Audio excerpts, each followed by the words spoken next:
Town. Hear our conversations with Hall of Famers about the challenges they overcame on the journey to baseball immortality. It is a hard game, and mentally it's hard. I used to go to bed crying. They pretty much knew I was going to have lung surgery after the season. I wasn't for sure. Would I ever play baseball again? The Road to Cooperstown is the official podcast of the National Baseball Hall of Fame and Museum. Episodes are available now on the SiriusXM app or wherever you get your podcasts. Fantasy Sports Radio is helping you win whichever fantasy sport you play. Right now on Channel 87 and always on the SiriusXM app. Slams the ball to right field. Way back.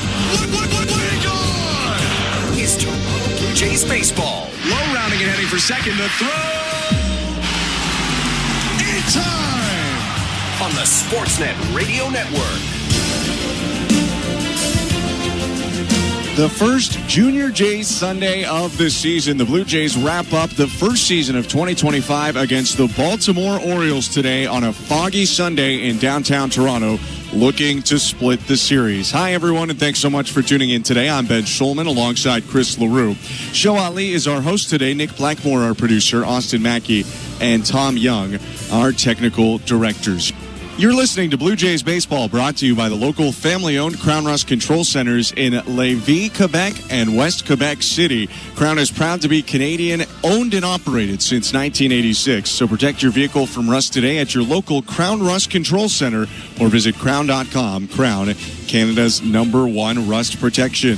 We get a season debut today for Chris Bassett, who will take the hill for the Blue Jays, and he'll face off with an Orioles starter making his major league debut. Japanese pitching legend Tomoyuki Sugano debuts in the majors today. We'll have first pitch coming up next on the Sportsnet Radio Network and sportsnet.ca.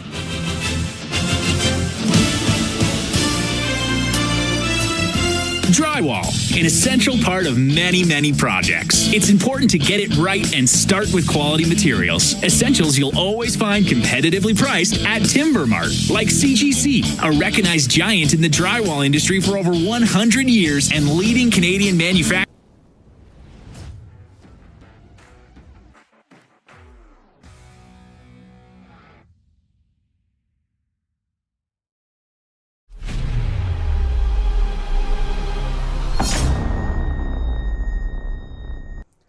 Hey, you! Yeah, you! I'm talking to you! The baseball fan hanging out with us, most preferably a Toronto Blue Jays fan, hanging out with us here at the best live hangout every single game on Toronto Sports Insider. Attention Blue Jays fans, if you are looking for wall-to-wall coverage of every single Toronto Blue Jays game, this season, you're here, you're at the right place. Real-time reactions, game breakdowns, and all the latest news on our Blue Jays. We're covering every pitch, every home run, every big moment all season long, and we want you here for the ride. So hit that subscribe button, turn on the notification bell so you don't miss a game, and plus, join in on our live chat streams. Let's make this a Blue Jays season to remember. Go Blue Jays, go. We'll see you in the chat.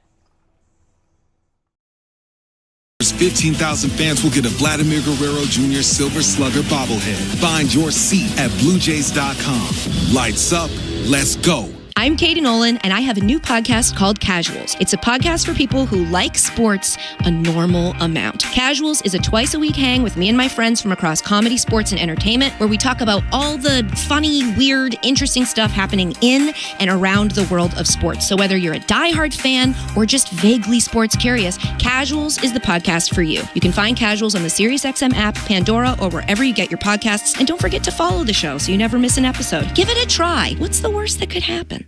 24/7, 365 coverage of all things NASCAR. All things NASCAR happens exclusively on SiriusXM NASCAR Radio, Channel 90. Radio Network. Easton Lucas is up here today. He'll be active today. And it could be him. It could be Yariel sliding back into the rotation. At this point in the year, he's still pretty built up. And I think that start is Friday we're looking at. So kind of see where we land after today and the next couple games and go from there. Would Yariel and or Lucas be available for you out of the pen if needed today? Yeah, both are available out of the pen today, yeah. That was Blue Jays manager John Schneider talking before the game about the moves the Blue Jays have made, with Max Scherzer going to the injured list and one bullpen move as well. We'll get into that and a whole lot more as we get set for Game 4 of the season and the series. The Blue Jays and the Orioles facing off. Baltimore's won 2 of 3. The Blue Jays look for a split today. I'm Ben Schulman alongside Chris LaRue. Thanks for joining us. We'll have the lineups from Chris in a second, but first let's take a look at the Bet365 standings. At Bet365, you can bet live in-game on game props, totals, and the money line. Download the app and find out why it's never ordinary at Bet365. 19 plus. Play responsibly. Ontario only. The New York Yankees perfect 2-0 to start the year at the top of the division. The Orioles come in second, 2-1. The Rays are 1-1, splitting the first 2 they've played with the Rockies. Blue Jays are 1-2, as are the Red Sox, who have lost 2 of 3 to the Texas Rangers to start the year. Blue Jays and Orioles, Game 4 about to get going. Chris, who's in the lineup today for Brandon Hyde's Baltimore Orioles? Well, for those Orioles, leading off is Colton Cowser. He'll be in left field. Batting second is Adley Rutschman. He's doing the catching this afternoon. Batting third is Ryan O'Hearn. He'll be the DH. In right field is Canadian Tyler O'Neill. He'll be the cleanup man today. Batting fifth is Cedric Mullins. He's in center field. Hitting sixth is Ryan Mountcastle. He'll play first base. Playing second base is Jackson Holliday. He'll hit seventh. Hitting eighth is Ramon Urias. He'll play third base. And at shortstop, batting ninth, is Jorge Mateo. On the mound for the Baltimore Orioles is Japanese legend Tomoyuki Sugano. For the Toronto Blue Jays, leading off is Bo Bichette. He'll play shortstop. Batting second is Vladimir Guerrero Jr. He'll play first base. DHing and batting third is Anthony Santander. In the cleanup spot is Andres Jimenez. He'll play second base. In right field, batting fifth is George Springer. Batting sixth is Will Wagner. He'll be at third base this afternoon. Batting seventh is Alan Roden. He'll be in left field. Behind the dish, making his first start of 2025 is Tyler Heineman. He'll bat eighth, and batting ninth is Miles Straw. He'll be in center field. On the mound for the Jays is Chris Bassett. Season debut for Chris Bassett, who was 10-14 with a 4.16 ERA in 171 innings pitched last year. It was his worst ERA in a season where he threw at least 30 innings. Wasn't all that bad. It shows the standard that he set, but the Blue Jays certainly, Chris, would like a more consistent Chris Bassett this year. Yeah, Chris Bassett wasn't bad last year, but he wasn't great. And I think that Chris Bassett has set the bar so high for himself. We see him working. We see him thinking. We know that he wants to be perfect every single time. He had a pretty good spring training. 2-0 with a 1.74 ERA. Only 10 hits allowed in 20 2/3 innings pitched. That's more like the Chris Bassett that we've come to see. And what we'll be watching for a lot with Chris Bassett, how did the matchups go against left-handed hitters? They hurt him a lot last year. The Orioles have a good handful of either lefty hitters or switch hitters in the lineup, 5 of them overall. And one thing he worked on in the spring, more splitters to lefties, less changeups. It looks like he wants to go with that sharper, more late breaking off-speed pitch to try to neutralize the lefties. Yeah, that's an important change to his repertoire, but I think the most important thing is really getting that fastball, that sinking fastball inside. A lot of the times when he would get into trouble last year, he would leave that sinker over the middle of the plate, and left-handed hitters would just hammer that pitch. He'll face a lefty to start his day. Colton Cowser, the left fielder for Baltimore, taps the plate and looks out to the righty starter, Chris Bassett. Bassett winds, kicks, and delivers. And the first pitch heater is on the outside edge. Strike one. Time of the first pitch today, 1:38 Eastern. Roof is closed at Rogers Center. It's 2 degrees, wet and foggy outside in downtown Toronto. 0-1 outside. 1 ball, 1 strike. That was the first splitter from Bassett, but it slipped out of the hand.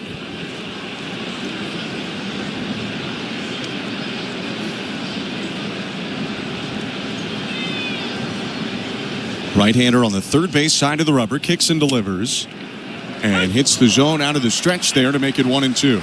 I mean, that split finger there was really what you want to see. It looked like a fastball and then kind of dove down. That first one he threw almost looked like it slipped out of his fingers and kind of went arm side high. That second one was pretty good. The 1-2. Inside with the heater. Colzer had to back out of the way, or Cowser, pardon me. 2 balls, 2 strikes. That's the fastball that you want to see. You don't want to see that sinker come back over the middle of the plate. If you're going inside, get it inside. Bassett going to his hip to the pitch column, working today with Tyler Heineman. The 2-2. Upstairs with a heater, went cutter elevated, ball 3. We saw that a lot last year. He almost fell in love with that cutter. Maybe threw it a little bit too much. That cutter at the top of the strike zone. If he locates it pretty well, you'll see a lot of swings and misses, a lot of pop-ups, but sometimes you leave that in a very hittable situation. His payoff pitch. Called, strike 3. Fastball on the inside corner, 1 down.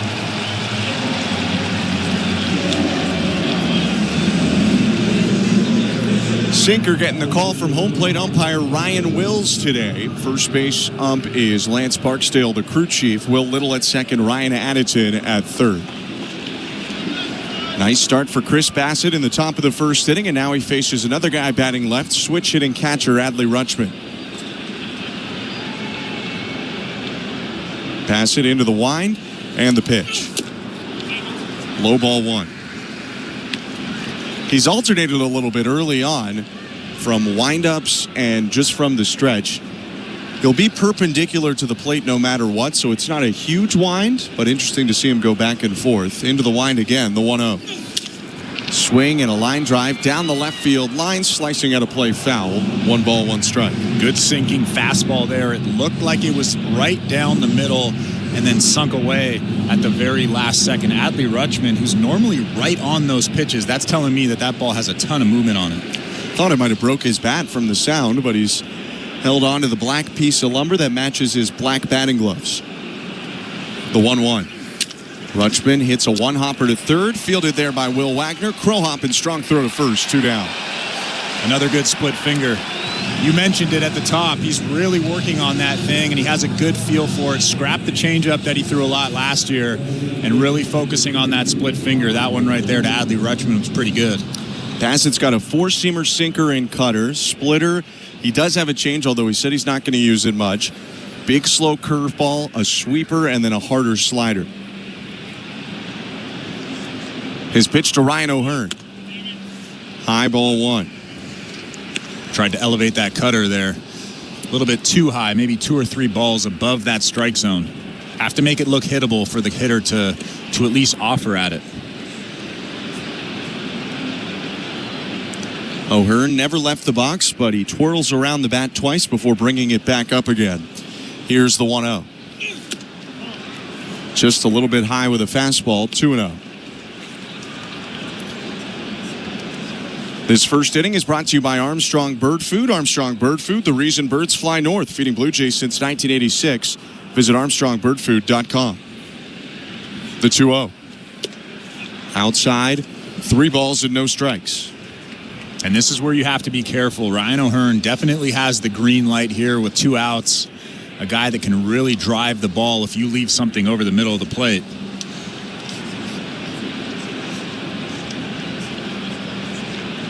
3-0 pitch. Called strike, 3-1. That's a good pitch right there. 91 right on the black on the inside part. Even if O'Hearn swung at that pitch, he would have gotten tied up. He's had good command of the sinker so far, although he's behind O'Hearn. Bassett kicks and delivers. Swing and a rope foul right side into the netting. 3-2.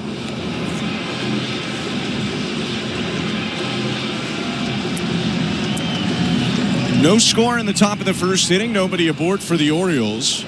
2 outs in a full count against Ryan O'Hearn. Bassett nods and sets. And the 3-2. Hit on the ground past the third baseman Wagner into the left field. O'Hearn around first. He'll stop there. He beats the shift for a second time in as many days, and he's got a 2-out single. Yeah, it wasn't a bad pitch from Chris Bassett. A pretty good sinker that, again, started on the inside part of the plate and kind of ran away. But Ryan O'Hearn did a great job just hitting that pitch where it was, hammering that thing the other way. Will Wagner was shaded towards where the shortstop would normally play, kind of in the hole on the left side, but pretty good swing from Ryan O'Hearn there. Defense will now flip entirely with the right-handed hitting slugger Tyler O'Neill up. Bassett's pitch. Up and in, ball 1. O'Neill got the day off yesterday, trying to keep him healthy, maybe put together a third 100-game season for O'Neill after he hit 31 homers in just 113 games last year. 1-0. Foul back, 1-1.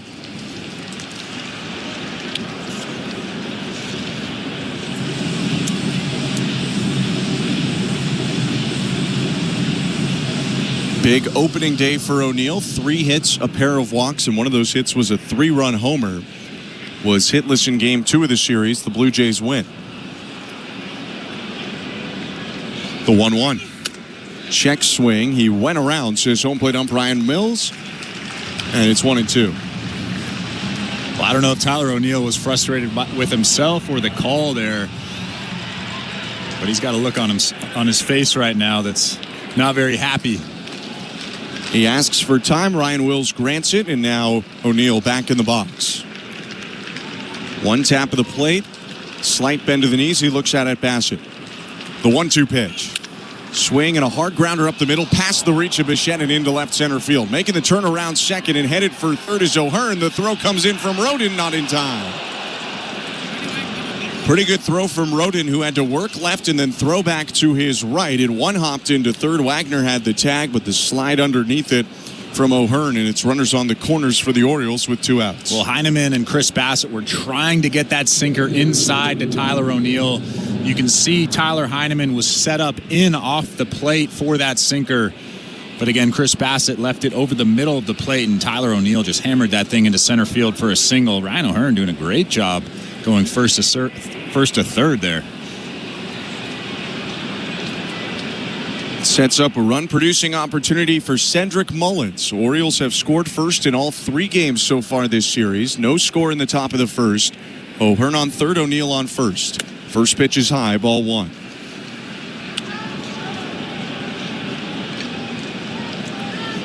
Mullins, another left-handed hitter in this lineup. 18 home runs, 54 RBIs last year. Hit 2 home runs on opening day.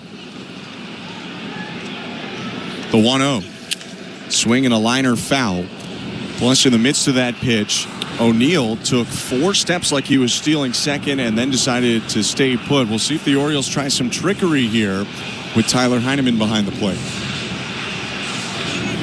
Tyler O'Neill only had 4 stolen bags last year. So I don't really think he would just try to straight steal here. Not a guy that really likes to run all that much, but you never know. There's some trickery over there with Brandon Hyde. Maybe a first and third kind of play. The 1-1. Bounces away from Heineman and gets to the backstop. That's going to bring in a run. O'Hearn scores from third. O'Neill up to second base. That was a curveball spiked near the feet of Cedric Mullins in a wild pitch to give the Orioles a 1-0 lead. If you're Tyler Heineman, you know that somebody's on third base in scoring position. You have to get in front of that baseball. He actually tried to backhand it.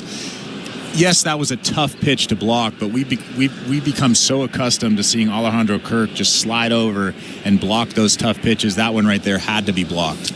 2-1 is hit back foul, 2-2. So it's 1-0 Orioles, top of the first. 2 outs and O'Neill on second. An inning that started with a strikeout and a ground out, but 2 straight hits and a wild pitch have brought in a run for Baltimore. Bassett's 2-2. Swing and a fly ball, medium depth center field. Straw out there today, and the Gold Glover for Cleveland makes the catch to end the inning. A run on 2 hits for the Orioles, 1 left on base, 1-0 Baltimore, middle of the first. Streaming at sportsnet.ca and the Sportsnet Radio Network. You're listening to Blue Jays Baseball, brought to you by your local family-owned Crown Rust Control Center. Spring is here. We are all happy to see winter in our rearview mirror. But did you know that spring is a red zone for rust? The combination of leftover winter road salt, increased precipitation, and warmer weather are a perfect recipe for corrosion. Protect your vehicle from rust today by visiting your local Crown Rust Protection Center or book your appointment today at crown.com. For a special spring rust protection offer, visit your local Crown Rust Protection Center. Here at Home Hardware's Bring Beauty Tone Home Reno Sale, everyone's saving on everything they need to tackle their reno project. Like bringing their living room into this century with 25% off Canadian-made Beauty Tone Pure Interior and Specialty Paint. Or tackling that bathroom reno with up to $200 off Max Shower Units. That's better. Earn and redeem Scene Plus points during the Bring Beauty Tone Home Reno Sale. On now at Home Hardware and Building Centers. Breaking news coming in from Bet. Must be 19 or older. Ontario only. Please play responsibly. If you or someone you know has concerns about gambling, visit connectsontario.ca. Hey, this is Kevin Gosman. You're listening to Toronto Blue Jays Baseball on the Sportsnet Radio Network.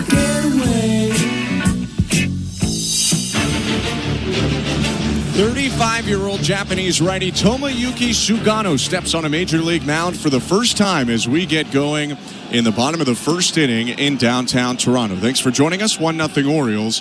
I'm Ben Schulman alongside Chris LaRue. Sugano into the wind. His pitch to Bo Bichette is down and away at 93, ball one. Signed by the Orioles out of Japan, 1 year, $13 million contract. The 1-0. Downstairs 2-0. One of the more decorated NPB pitchers that there's ever been. Sugano making his major league debut, his 2-0. Bichette takes it down and away, ball three, and this is what the Orioles don't want to see. He's not going to be an overpowering stuff guy. He is a feel location pitcher. His 3-0. Down and away, ball four. Maybe some nerves. Bo Bichette gets a 4-pitch walk. Sugano is a guy that doesn't walk many guys. Last year in the Central League in Japan, pitching for the Yomiuri Giants, he walked just 16 guys in 156 and 2/3 innings. That is absurd. And now he walks the first guy in his major league debut. Went 15-3 with a 1.67 ERA in those near 157 innings. He faces Vlad Guerrero Jr. Slide step in the pitch. Downstairs, ball one. And he has now thrown 5 straight balls. I don't know if there's a stat for that in the Japanese league, but I bet it doesn't happen very often for him. The 1-0. Called strike, breaking ball on the outside edge. Maybe the cutter will get him back in. It's 1-1. Vlad didn't like that call, shaking his head, disagreeing with home plate umpire Ryan Wills on that one. Runner on first, nobody out. Sugano releases and misses inside. It's a four-seamer, sinker, cutter, splitter, curve, and slider for Sugano. And the split finger is a big pitch for him, the one that he just threw.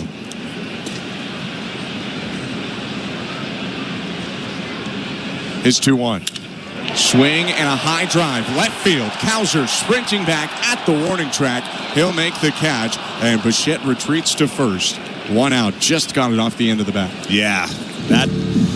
I honestly thought that was hammered 450 feet. But Vladimir Guerrero Jr. was just out in front of that slower fastball from Sugano. 88 miles an hour with that four-seam fastball there. Not really used to that. Almost like a changeup from Bautista that we saw last night. Yeah, might have even been slower than some of the splits we saw from Felix Bautista. 1 out, Anthony Santander up, DHing today and batting left. The pitch. Inside, ball one. Sugano spending the entirety of his NPB career with the powerhouse Yomiuri Giants. In fact, was managed by his uncle, Tatsunori Hora, for most of his career. 1-0. Inside 2-0. An 8-time All-Star in Japan, 3-time Central League MVP, 2-time Sawamura Award winner, which is the Cy Young equivalent. The 2-0. Swing and a liner, right field. O'Neill charging, and he'll reach out to make the running catch. Bichette was way towards second, but he retreats, and there are 2 down. Well, if nothing else, I can tell you this much. There are a lot of people watching this ball game in Japan right now. He is a huge star. The Giants, a big brand in NPB, and he has been their ace for a better part of a decade with other guys filtering through. Yeah, for those that don't know, the Yomiuri Giants, the Tokyo Giants, are essentially the Yankees of Japan. Even if they dress more like the San Francisco Giants. 2 down, Andres Jimenez up. Bichette on first, and a throw over to first. Bo gets back standing.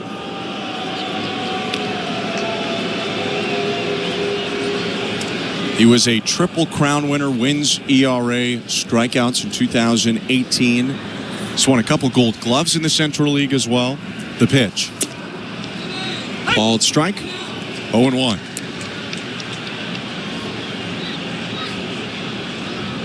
And he also threw a postseason no-hitter for the Giants. But this is his first taste of Major League action. The 0-1. Swing and a line drive down in left center field, a base hit. That one rolling towards the gap. Bichette around second, headed to third. Jimenez into second with a double, and the Blue Jays have second and third with 2 outs. I am really impressed with Andres Jimenez early on this season. That was a tough splitter down and away, almost off the plate. Andres Jimenez just went down and golfed that thing on a line over shortstop Jorge Mateo. What a swing. Sugano has 2 outs, but the Blue Jays seem to be a little bit on him early. A deep fly out, a line out, a walk, and a line drive double for Jimenez. It's his first double as a Blue Jay and his third extra base hit in 4 games. Infield back, second and third, 2 down. 1-0 Orioles, bottom of the first. Sugano deals to George Springer. Inside, nearly hit him, ball 1. I like this matchup here. George Springer has shown over the last couple of years that he struggles with the hard stuff. Sugano's fastball sits about 89 to 92 miles an hour, right in the perfect bat speed for George Springer. The 1-0. Swing and a miss. It's a little bit late on that cutter. Big hack from Springer, though. Very hittable cutter. Middle. George Springer probably wants that pitch back. Maybe he thought it was the similar slider that's just a couple miles per hour slower. The 1-1. Swinging bunt, third base side. That's going to stay foul as it rolls off the dirt onto the foul turf. 1-2.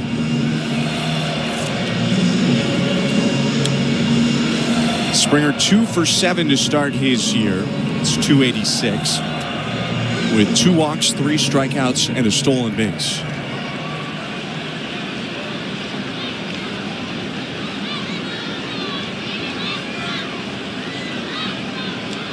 The 1-2. Swing and a line drive. Right center field. Base hit. Bichette in to score. Jimenez right behind him. George Springer clapping at first. He's got a 2-run shingle, and the Blue Jays have a first inning lead, 2-1 Toronto. Such a good job by George Springer going the other way. A lot like Andres Jimenez did in the previous at-bat. A tough slider off the plate outside, and George Springer just hammered that thing to right center for a couple of RBIs. Could see the adjustment from the early swing in the at-bat where he got out of his shoes on that pitch, and then with 2 strikes he really shortened up, drove that ball, and helped Toronto take the advantage. 2-1 Blue Jays, 2 outs, Will Wagner up. And the pitch. Called strike, 0-1. So what do you think so far? This is the Justin Verlander of Japan. It's an interesting mix. Yeah. There are questions about, is the stuff enough? And early on, it's looked like the Blue Jays have been on him, but it's just 1 inning. The 0-1. Swing and a foul, 0-2.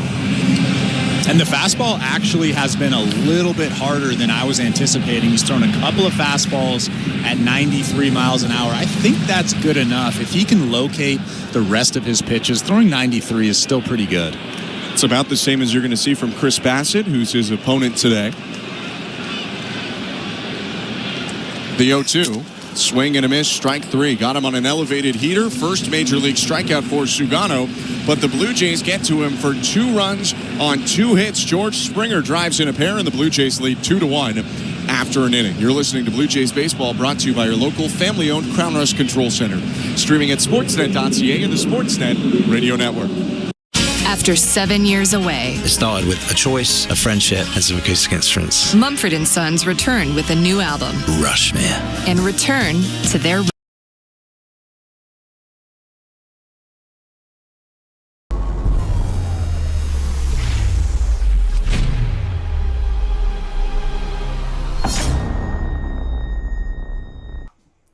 Hey, baseball fans, thanks so much for hanging out with us this afternoon, this evening, this morning, whatever time it is, wherever you're watching. And now is the time of the show for you to let us know, where are you watching from? Where are you cheering on the Blue Jays from in this chat, hanging out with us on TSI from all over the world? Let us know in the chat your city and province, city and state, or international. Let us know what country you're watching in.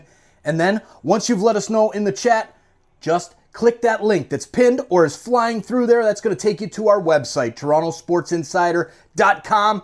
where you can show and see where everyone else in the world is watching from with our cool, awesome map feature. We'll see you back in the chat. Let's go, Blue Jays!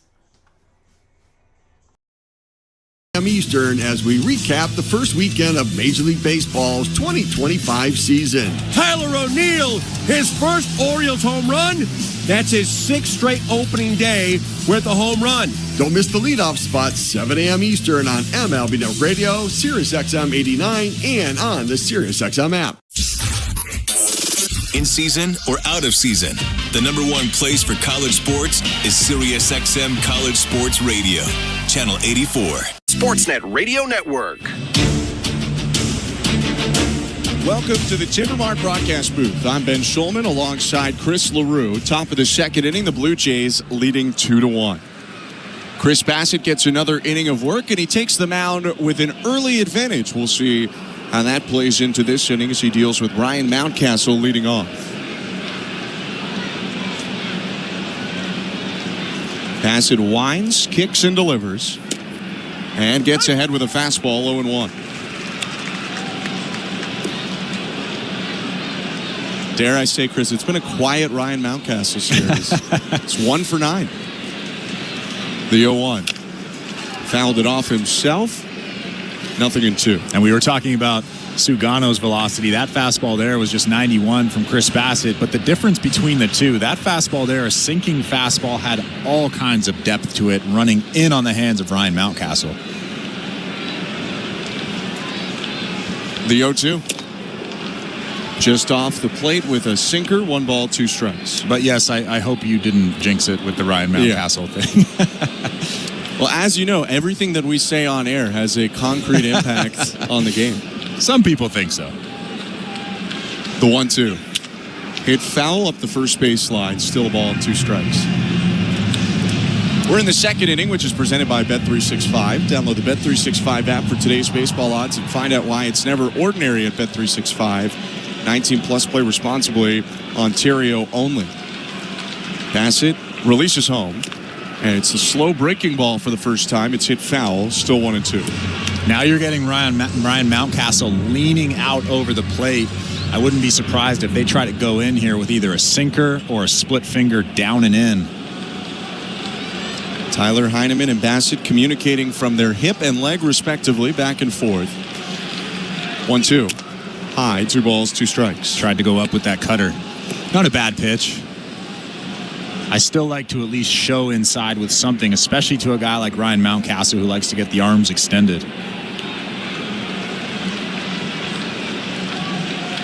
The 2-2.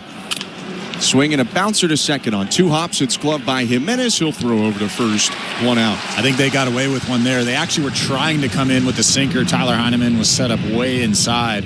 And again, Chris Bassett left that fastball middle. It was elevated a little bit. Kind of caught Ryan Mountcastle off guard there. But if you're going in, especially to a guy like him, you have to get it in. Yeah, maybe the sink saved him there as he topped that ball, did Mountcastle. Now Holiday swings at the first pitch and lofts it to shallow right center. Bermuda Triangle, Straw coming in, and it'll get down for a base hit. Just one of those balls that was hit to the perfect spot, as far away from Springer, Straw, and Jimenez as it could be, and Jackson Holiday has a base hit. Well, as soon as that ball was hit, I knew that it was going to have a chance to drop. I was watching George Springer sprinting in, and he was kind of looking at Andres Jimenez, looking at Miles Straw.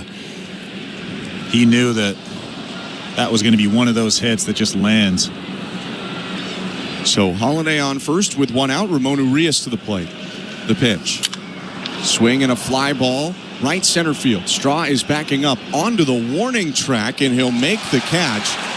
Holiday jogs back to first. That ball really carried. I didn't think it was going nearly that far, but it teased the wall before Straw got it. Well, Urias is obviously seeing the ball really well. He was 3 for 4 with 3 RBIs in yesterday's game, and that one there, like you said, that was about 5 feet from that TD, that big TD logo out there in right center.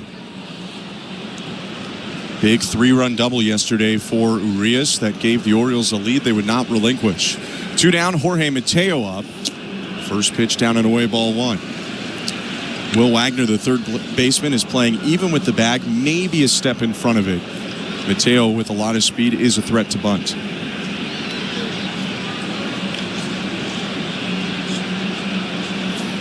The 1-0. Swing and a miss. Got him leaning forward on the slow sweeper at 71. I missed that pitch.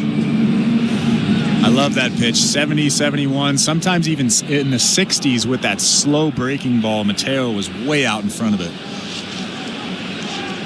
From the stretch, the 1-1. Another slow breaking ball and another swing and a miss. 1-2. And now what do you do? Do you throw another slow one, or you come back up and in with a fastball? I feel like 3 is asking for trouble unless you put it way off the plate. Yeah, unless you bounce one. You might bounce it. Holiday leading off first. The 1-2. Holiday takes off, pitch down and away for a ball. Throw down to second. Not in time. Not a bad throw by Heineman, but a lot of speed from Holiday and his first stolen base of the year. Yeah, Holiday got a pretty good jump right there. Tyler Heineman did a good job with that throw. Really no chance. Jackson Holiday with a good jump. Put it right on the chest of Jimenez, but the tag not in time, so a runner in scoring position. 2 outs. Blue Jays 2, Orioles 1, top of the second inning. The 2-2 to Mateo. Swing and a foul ball lofted down the right field line. It'll get out of play. All 4 pitches that Chris Bassett has thrown to Mateo have been outside, so I'm assuming at some point he's going to go up with something. Let's see if he goes up with that cutter, that fastball.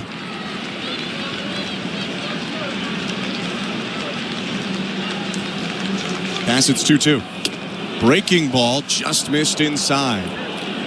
3-2. Not where he wanted that. Heineman was set up outside, but he almost got lucky there. Almost broke back inside on the plate. Mateo had to duck out of the way. Now it's a full count. Bassett rocks and releases. Fastball got him. Strike 3 looking. Chris Bassett punches out Mateo to end the inning. A scoreless top of the second around the blue pit from Holiday. It's 2-1 Blue Jays, middle of 2. Streaming at sportsnet.ca and the Sportsnet Radio Network. You're listening to Blue Jays Baseball, brought to you by your local family-owned Crown Rust Control Center. Enter Night Mode. It's a stylish Friday night in the city. Every Friday home game. No doubter. Where we celebrate everything that makes our city one of a kind. Anything that counts. Would you always feel like part of the show? On Friday, April 18th, be at the ballpark early and get your Blue Jays City Connect Bomber Jacket giveaway presented by Enercare. The first 50,000 fans will be geared up for spring nights in the city. City Connect Fridays. Night Mode. Lights up. Let's go. For tickets, visit bluejays.com. Of all the things that Timber Mart can lend a hand to build, community ranks among the most important. And with the Timber Mart Local Leaders Initiative, we strive to recognize those dedicated to making their hometowns a better place to live, work, and play. From now to June 25th, you can vote to select our grand prize winner. They'll receive a $10,000 grant to support their outstanding initiative as Timber Mart's Local Leader of the Year. To vote, visit local-leaders.com. Timber Mart, Canada's building center. Spring is here. We are all happy to see winter in our rearview mirror. But did you know that spring is a red zone for rust? The combination of leftover winter road salt, increased precipitation, and warmer weather are a perfect recipe for corrosion. Protect your vehicle from rust today by visiting your local Crown Rust Protection Center or book your appointment today at crown.com. For a special spring rust protection offer, visit your local Crown Rust Protection Center. This is Toronto Blue Jays baseball. Springer started right, coming in, leaps and makes the catch full stretch. On Sportsnet 590 The Fan and the Sportsnet Radio Network. Alan Rodin to lead it off for the Blue Jays against Tomoyuki Sugano. 2-1 Toronto, bottom of the second inning at Rogers Center. Japanese righty kicks and fires, and Rodin takes just off the plate outside, ball 1.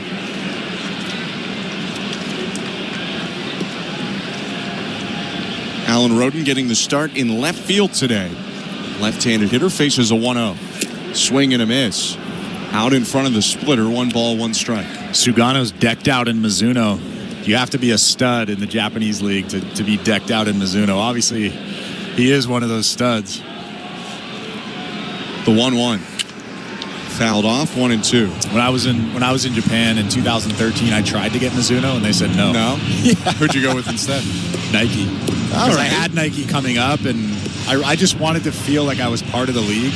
Like playing in Japan, you're wearing Mizuno, you're wearing a Japanese company, and I just stuck with Nike because Mizuno said no.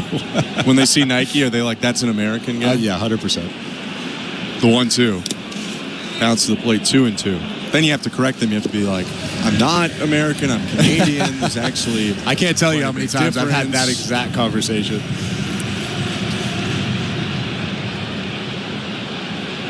Sugano, 12 seasons for the Giants in NPB. 2-2. Hit foul by Rodin. You can tell the stuff is just a little bit better than it was in the early parts of last inning. Obviously, the nerves are getting to him, or were getting to him last inning. He threw 5 straight balls to start the game. Something he probably has never done before. Another 2-2. Rodin with a swinging bunt up the first baseline. It just stays fair past the bag. Mountcastle picks it up, steps on the base, 1 out. Just like the water we go. Now batting number 55, Tyler Heineman. Let's welcome our future announcer, presented by Rogers, 7-year-old Adler from Woodstock, Ontario, announcing Tyler Heineman to the plate. It'll be Heineman's first at-bat this season for the Blue Jays. Switch hitter bats left, the pitch. Just outside, ball 1. It's now the 4th season in a row that Tyler Heineman has appeared in a major league game for the Blue Jays. The 1-0. Fouled back, 1-1. He has not spent any of the previous 3 full seasons with Toronto. At times it's felt like the Blue Jays and the Pirates have just borrowed him from each other, flipping him back and forth. He did spend some time last year in the majors with the Boston Red Sox as well. The 1-1. High, 2 balls, 1 strike. Good take right there from Heineman. Tough little cutter at the top of the strike zone, just above that strike zone. Sugano nods twice. Now gets into the wind, the 2-1. Hit on the ground to shortstop, picked up there by Jorge Mateo. Throw on to first, and there are 2 down.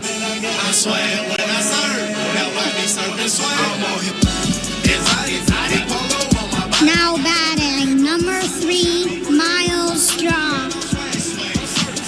Again, that's Adler with a wave to the crowd. 7-year-old from Woodstock has the Blue Jays face tattoo on his left cheek right now on a fun Junior Jays Sunday in Toronto. The pitch to Miles Straw is a called strike, 0-1. Woodstock, how far is that? A couple of hours, maybe? Yeah, it's in the, if I'm not mistaken, on the way to London? Yeah, it's in kind of with the Windsor, London, Western, Southern Ontario pocket. 0-1, swing and a miss. 0-2. I should know better. I played a baseball tournament as a kid in Woodstock, Ontario. It's on the way to London, kind of near Brantford. 0-2 is in the dirt, 1-2. I should know better, too, because I played for the Brantford Red Sox. You should know better.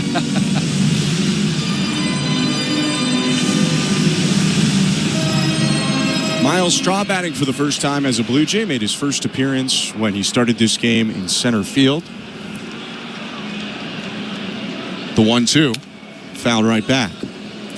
Straw came over to the Blue Jays in a trade in the offseason that did 2 things for Toronto. It added some international bonus pool money, and that was likely connected to their pursuit of Roki Sasaki. And also it provided some cover for Toronto in center field. With Dalton Varsho out to start the year, Straw, a Gold Glover himself out there in center, can play great defense when the Blue Jays deploy him. The 1-2. High and outside, 2 balls, 2 strikes. 2-1 Blue Jays, nobody aboard, 2 outs, bottom of the 2nd. Sugano has the signal from Rutschman, and it's 2-2. Poked on the ground to second base, a 5 bouncer picked up by Holiday. Quick transfer and throw to beat the speedy Straw and end the inning. Much cleaner from Sugano in the 2nd. 3 ground balls, and it's 2-1 as we go to the 3rd. We'll have Buffalo Bison's broadcaster Pat Malacaro on with us when we come back. You're listening to Blue Jays Baseball, brought to you by your local family-owned Crown Rust Control Center, streaming at sportsnet.ca and the Sportsnet Radio Network. Spring is here. We're all happy to see winter in our rearview mirror. But did you know that spring is a red zone for rust? The combination of leftover winter road salt, increased precipitation, and warmer weather are a perfect recipe for corrosion. Protect your vehicle from rust today by visiting your local Crown Rust Protection Center or book your appointment today at crown.com. For a special spring rust protection offer, visit your local Crown Rust Protection Center. Here at Home Hardware's Bring Beauty Tone Home Reno Sale, everyone's saving on everything they need to tackle their reno project. Like bringing their living room into this century with 25% off Canadian-made Beauty Tone Pure Interior and Specialty Paint. Or tackling that bathroom reno with up to $200 off Max Shower Units. That's better. Earn and redeem Scene Plus points during the Bring Beauty Tone Home Reno Sale. On now at Home Hardware and Building Centers. Breaking news coming in from Bet365, where every nail-biting overtime win, breakaway, picks, Bet365. Must be 19 or older, Ontario only. Please play responsibly. If you or someone you know has concerns about gambling, visit connectsontario.ca. This is Toronto Blue Jays baseball. That ball is gone. Third home run in 4 batters for the Blue Jays. On Sportsnet 590 The Fan and the Sportsnet Radio Network. Welcome back to Rogers Center. Top of the third inning, 2-1 Blue Jays. And Chris Bassett's first pitch curveball lands in the zone for strike one against Colton Cowser. Cowser, Rutschman, O'Hearn for the Orioles this inning. Bassett winds and delivers. Misses outside, ball one. Welcome to the Timbermart broadcast booth. When home improvement projects are throwing you a curveball, talk to the folks at Timbermart before you begin your next job. They've got the material and know-how to make sure you have all your bases covered. Timbermart, Canada's building center. The 1-1. Swinging a ground ball past the mound and into center field, a base hit. In the Timbermart broadcast booth, I'm Ben Schulman alongside Chris LaRue, and we are joined by Buffalo Bison's broadcaster Pat Malacaro. Pat, thanks so much for joining us today. Thanks for having me up here. It'll rain out in Buffalo today, so what better way to spend a Sunday afternoon than up here at Rogers Center? We appreciate having you on, and an off day tomorrow for the Bisons as well, who just kicked off their season on Friday. Adley Rutschman switch hitting catcher up to the plate with no outs and Cowser on first. Bassett's pitch. Strike one. This has to be, is this the first year that the minor league season has started in March? So it's our third straight year, actually. Third year. And the earliest game in AAA in 74 years was played Friday. We're the first game of the season. Yeah, I figured that. The 0-1. Inside 1-1. When I was playing, the minor league season would start, I think, first or second week in April. Yeah, now with the new rules of, you can't extend the 40-man roster out into September and bring those guys up. So you want your players playing earlier at the start of the year and later into the season as well. The 1-1. Swing and a high fly ball deep down the right field line. That one's going to go foul, but it was hit a ton by Rutschman, 1 and 2. Which is great because the weather in Buffalo in March is perfect. Exactly why I'm here today, yeah. But a guy like Eric Lauer on Friday from Ohio, the Ohio area and around Cleveland, embraced it. If you're a pitcher, Chris, if you're out there and you're not embracing the elements, it can work against you, and he really used it to his advantage. The 1-2. Swing and a miss, strike three. Rutschman goes down on a high heater, 1 out. So how has the start of the season been so far? Bisons are 1-1.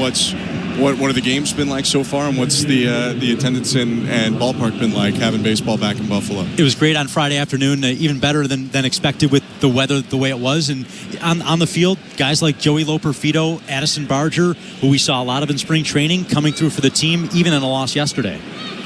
First pitch to Ryan O'Hearn. Swinging a line drive down in right field. A base hit and rolling toward the corner. Rumbling around second. Cowser headed into third. Throw comes into second base. Or no, it's cut off. A slide into second by O'Hearn. He's got a double, and the Orioles have second and third. 1 out. I know it's early, obviously, so far. Just 2 games played, but has anything stood out to you? Has anybody stood out to you? I guess just the maturity level of a lot of the players, because even someone like Addison Barger has been in Buffalo over parts of now 4 seasons since the end of 2022. So getting that experience, getting up to Toronto last year, first time seeing Joey Loperfido and his defense on display, a little power, hit a home run to right field, which is not easy to do in Buffalo in March and April. So those are just a couple of the players that you knew would stand out. First pitch to Tyler O'Neill, hit foul, 0-1. 2-1 Blue Jays, 1 out top of the third. Second and third for the Orioles, and the Blue Jays have the corners drawn in, but the middle back. And you talk about the pitching staff a little bit, and it's more of a veteran pitching staff. Eric Lauer making the start opening day because of some of the injuries to prospects, and even a guy like Mason Flaharty, who's good to see him up here.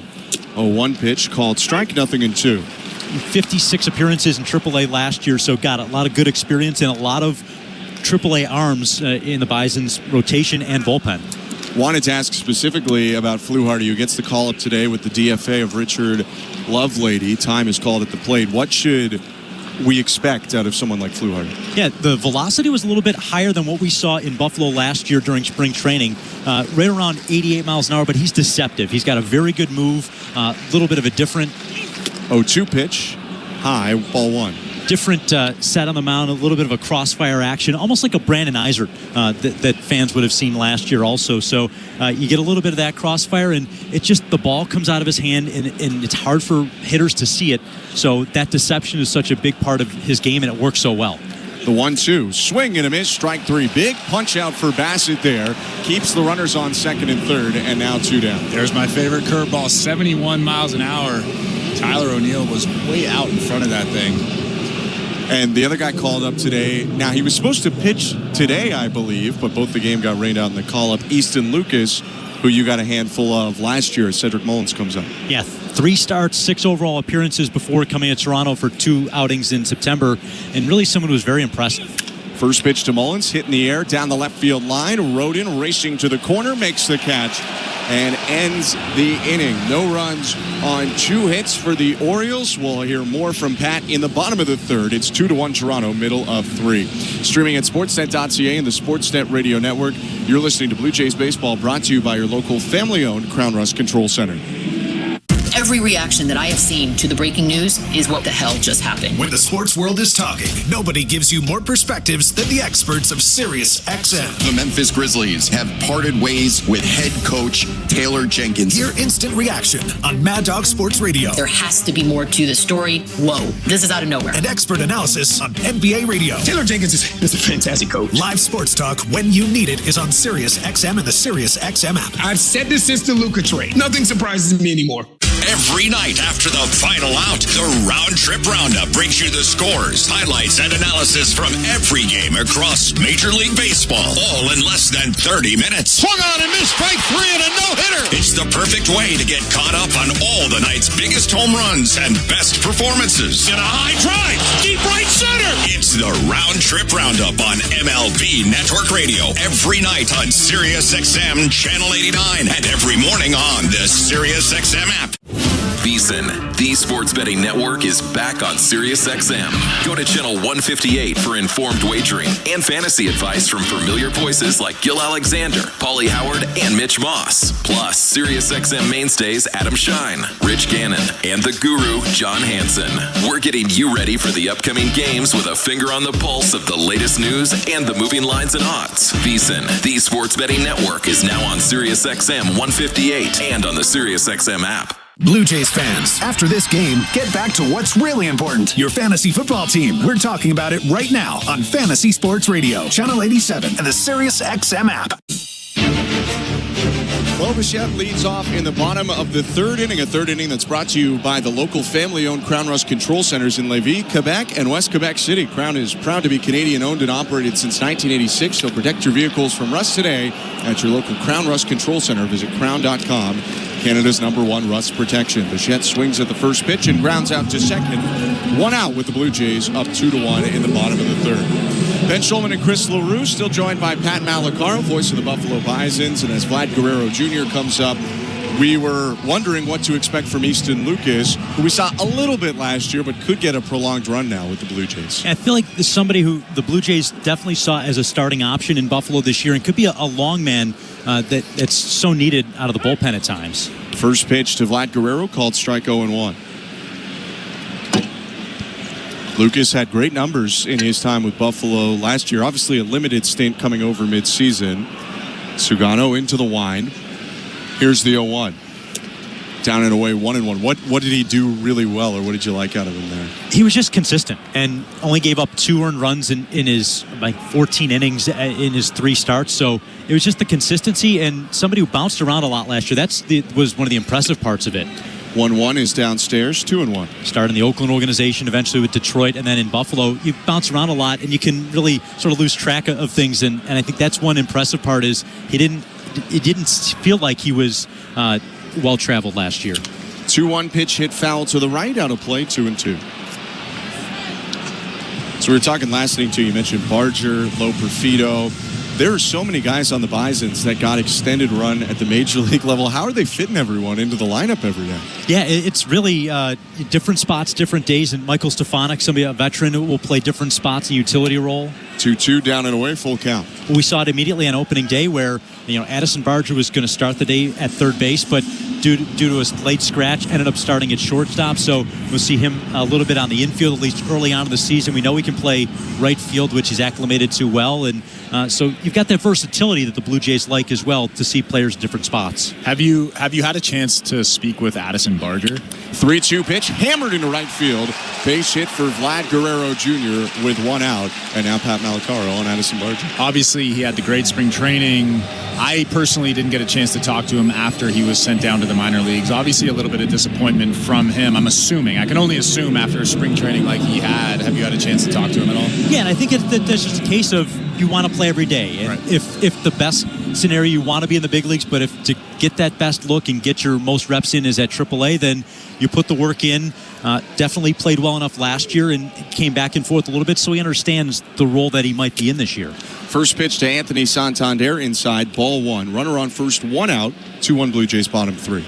And it's not always easy to go from being an infielder to play right field, but as athletic as he is, feels like any position that the Blue Jays ask him to play, he's willing to do it and willing to embrace learning that position.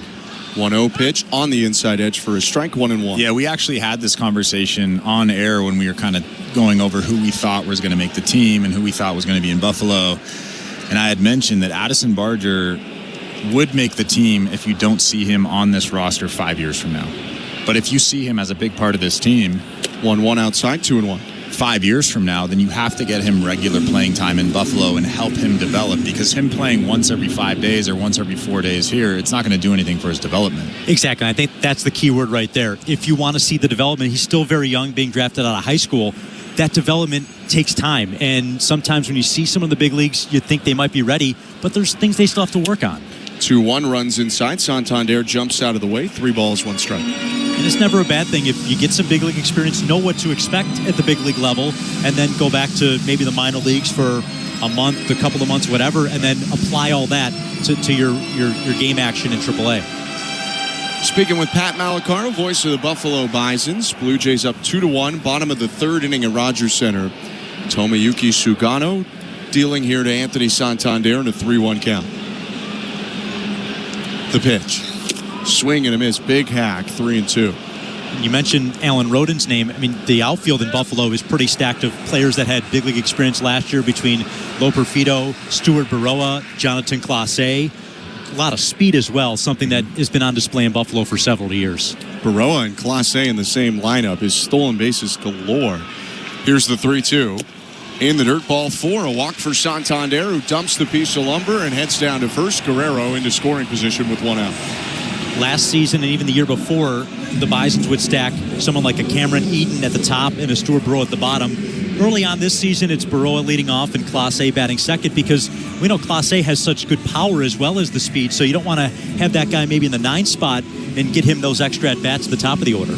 Pat, you can pick one guy that you're most excited to watch this summer. Who is it? That's a really tough question. You're asking me to pick my favorite child, right?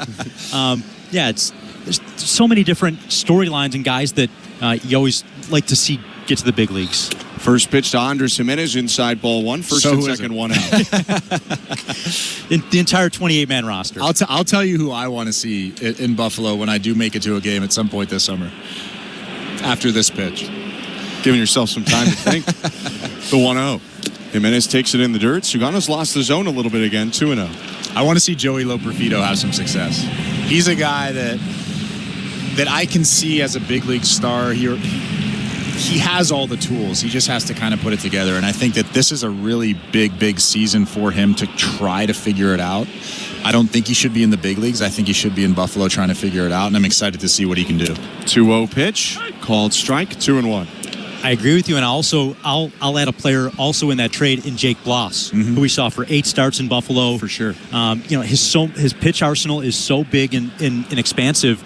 Does he hone in on a couple of those pitches? Are the things he's working on? Because I think he could be a big part of the Blue Jay rotation very soon. 2-1 pitch called strike 2-2. His name's certainly on people's minds more now with Max Scherzer going to the injured list. At least for now, it looks like Yariel Rodriguez or Easton Lucas will fill that spot. But the possibility of Bloss being in that number 5 spot is very real at some point this year. He was slated to start on Tuesday in Memphis. The rainout, I don't think, could potentially change that, but we'll see. 2-2 hit foul by Jimenez. Still 2 balls, 2 strikes. And John Schneider did say today in the scrum, I was there, I just couldn't hear because the music was blasting in my ear from the speakers.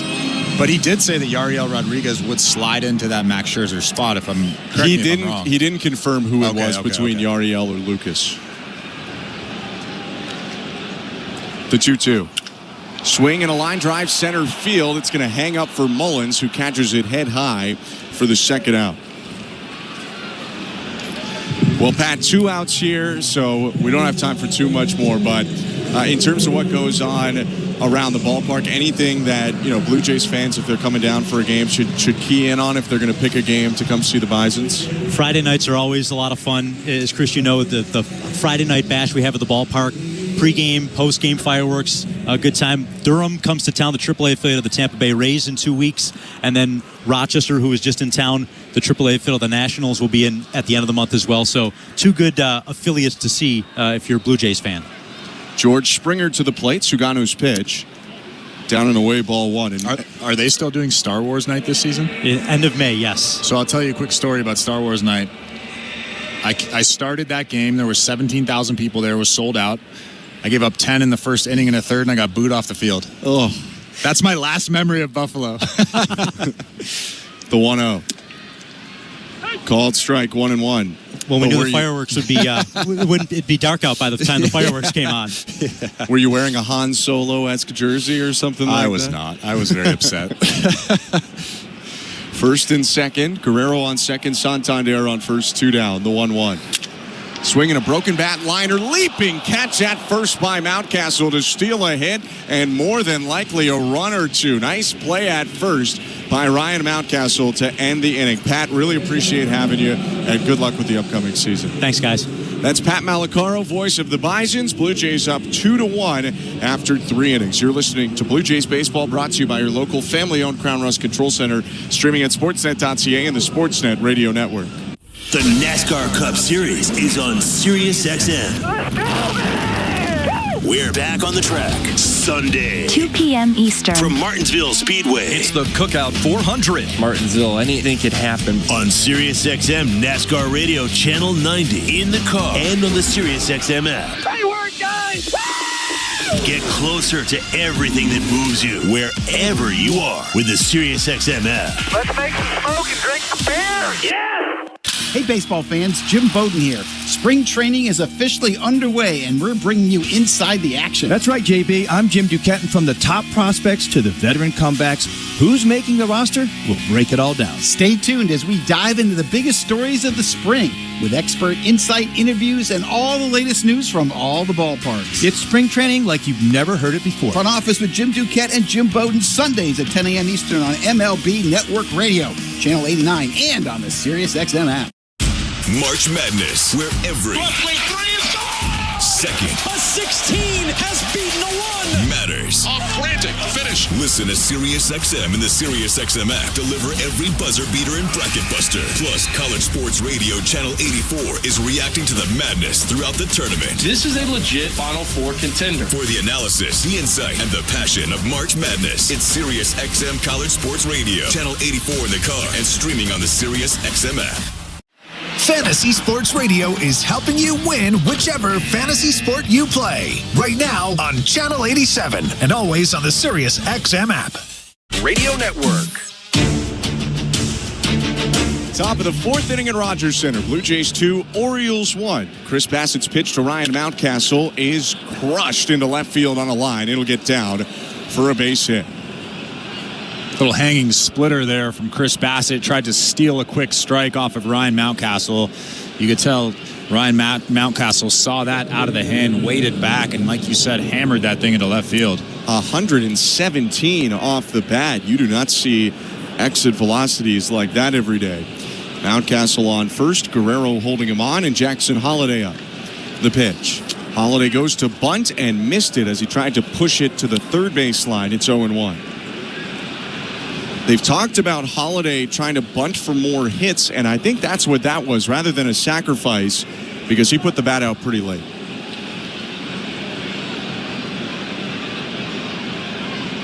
The 0-1. Fouled back, 0-2. It's also tough to try to bunt a moving fastball. Chris Bassett's fastball has a lot of movement on it, especially tonight or this afternoon. And as a left-handed hitter, you're 2 steps out of the box almost, and you're trying to hit that fastball as it's running away from you. It's really difficult. Did you get any at-bats in the big leagues? I know relievers no don't hits. get a I have ton. no hits. So my first at-bat in Japan, I hit a double off the fence. There you go. And then I just got split fingers after that. 0-2. Downstairs, 1-2. So all of a sudden they thought I was a good hitter, but I really wasn't a good hitter. It was just coincidental that I hit that double off the fence. No Zach Greinke. I ruined it for myself. Did you get some bunts down in the big leagues, though? Yeah, a couple, but I was always a reliever, so you rarely get hit anyway. The 1-2. Swing and a miss, strike 3, elevated cutter, and he got Holiday for the first out. That's a really good pitch right there. That's a pitch that he's really been working on over the last 12 months or so. He threw it a lot last year, that elevated cutter, and you can see just how uncomfortable Jackson Holiday was swinging at that thing. Pretty good pitch right there. Welcome to the Timber Mart broadcast booth. I'm Ben Schulman alongside Chris LaRue. Show Ali hosting, Nick Blackmore producing, Austin Mackey, Tom Young, the technical directors. Ramon Urias takes the first pitch he sees inside, ball 1. Mountcastle on first with 1 out. Not much of a stolen base threat is Ryan Mountcastle, the Orioles first baseman. He is athletic, though. We saw him take a hit away from Springer in the bottom of the third. That would have scored 1, maybe 2. Throw over to first. Bassett's just lobbing it over there and actually almost threw it over Guerrero, who backpedaled to catch it. I tell you what, as a pitcher who doesn't feel comfortable throwing over to first base, that is scary. When you step off and you really lob it to the first baseman, you're asking to throw that thing over the first baseman's head. The 1-0. Swing and a line drive. 1 hops into center field, a base hit. Mountcastle will stop at second with Straw getting to it quickly in center. And 2 singles for the Orioles in this inning. They have first and second, 1 out. Again, Ramon Urias is really seeing the ball well. He was 3 for 4 in yesterday's ball game. Hit a deep fly ball in his first at-bat today.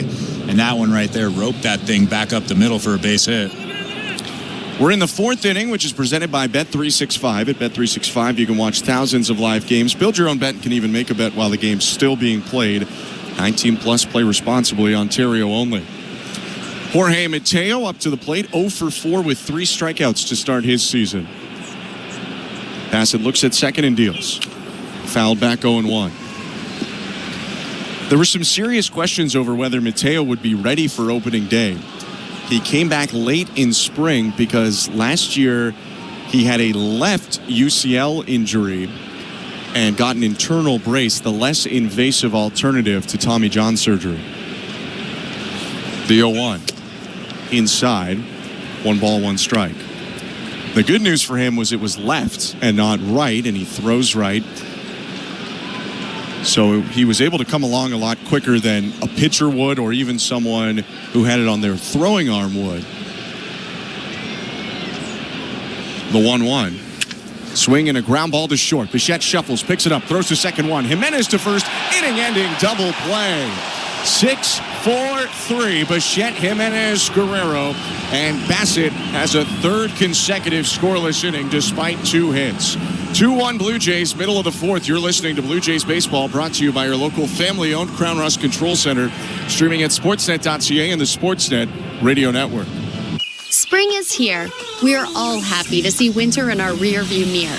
But did you know that spring is a red zone for rust? The combination of leftover winter road salt, increased precipitation, and warmer weather are a perfect recipe for corrosion. Protect your vehicle from rust today by visiting your local Crown Rust Protection Center or book your appointment today at crown.com. For a special spring rust protection offer, visit your local Crown Rust Protection Center. Here at Home Hardware's Bring Beauty Tone Home Reno Sale, everyone's saving on everything they need to tackle their reno project. Like bringing their living room into this century with 25% off Canadian-made Beauty Tone Pure Interior and Specialty Paint. Or tackling that bathroom rental with up to $200 off Max Shower Units. That's better. Earn and redeem Scene Plus points during the Bring Beauty Tone Home Reno Sale. On now at Home Hardware and Building Centers. Breaking news coming in from Bet365, and it's no surprise. Bet365 must be 19 or older, Ontario only. Please play responsibly. If you or someone you know has concerns about gambling, visit connectsontario.ca. This is Toronto Blue Jays baseball. Swing and a miss, strike 3. Middle lane fastball, but he puts it by Cruz. 2 down. On Sportsnet 590 The Fan and the Sportsnet Radio Network.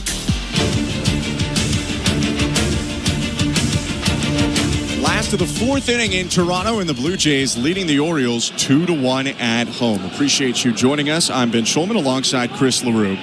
Will Wagner leads it off for the Blue Jays. 6-7-8 in the Toronto lineup this inning. First pitch, called strike.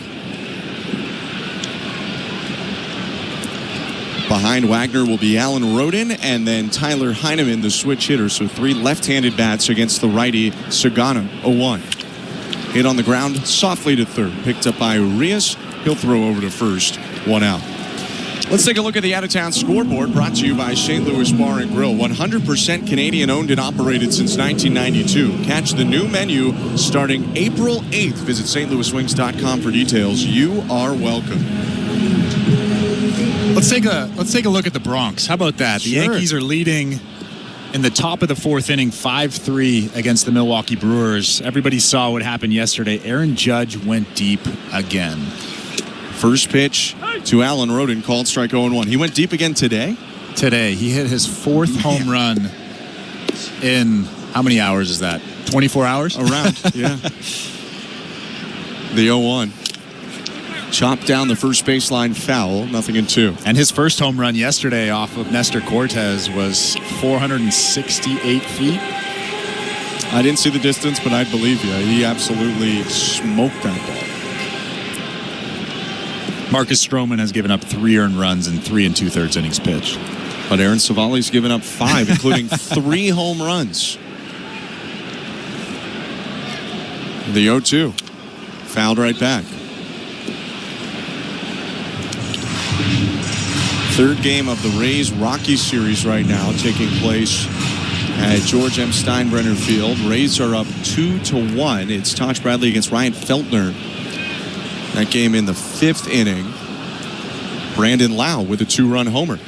0-2 pitch, high and outside, 1 ball, 2 strikes. And we talked a couple days ago about the Rays are playing their home games this season at Steinbrenner Field, which is the spring training field of the New York Yankees. Every time I see a highlight from that stadium, it looks like a ton of fun.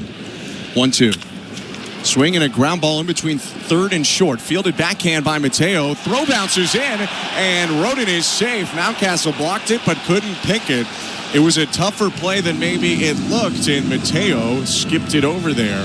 Might be a hit, might be an error. Could go either way. I think that'll be a hit. The Orioles were shaded towards the second base bag, everybody on the left side of that second base bag. But if the Orioles were playing straight up, that's probably a very easy play for any shortstop. But because of the shift, almost impossible to make the play. They did rule it a hit, the second major league hit for Alan Rodin.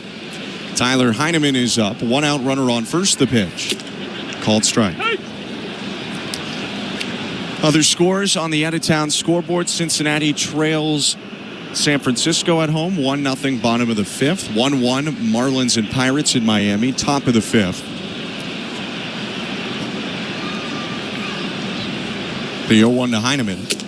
Outside 2-1. Or pardon me, 1-1. Nationals up 3-0 on the Phillies in Washington in the bottom of the 4th. Nationals will be here tomorrow for 3. You have the White Sox and the Angels tied at 2 on the south side in the bottom of the 2nd. Cleveland up 1-0 on Kansas City, and Minnesota up 1-0 on St. Louis. Runners off on the 1-1. It's hit back foul, and Rodin puts on the brakes and heads back to first. Heineman now in a 1-2 count. Are you going home tonight to watch baseball, or are you going home tonight to watch the NCAA tournament? I'm kind of in a baseball kick now. Nice. Once you get into the season, plus my bracket is awful. I'll watch the games. I'll keep an eye on them, but I'm locked in on Major League Baseball at this point. The 1-2. Inside 2-2. 94 from Sugano. Again, that's not the velo that I was expecting. I was expecting him to be a soft tosser, 89, 91 miles an hour, but 94 miles an hour out of that right arm is pretty good. Orioles broadcasters remarked to me that the velocity's been a little higher than even what they think the Orioles expected.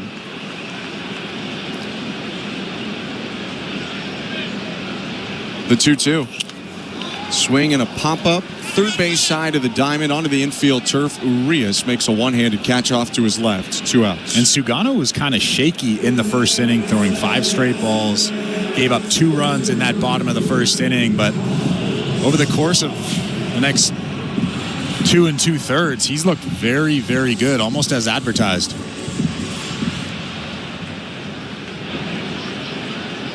Trying to make it 3 consecutive scoreless innings in a bit of a duel now with Chris Bassett. Miles Straw is up to the plate. The pitch.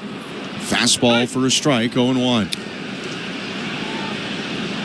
All of our out-of-town scores, by the way, brought to you by St. Louis Bar and Grill. And should mention that Robbie Ray, the former Blue Jays Cy Young Award winner, has thrown 5 perfect innings for San Francisco against Cincinnati. The 0-1. Called strike, 0-2.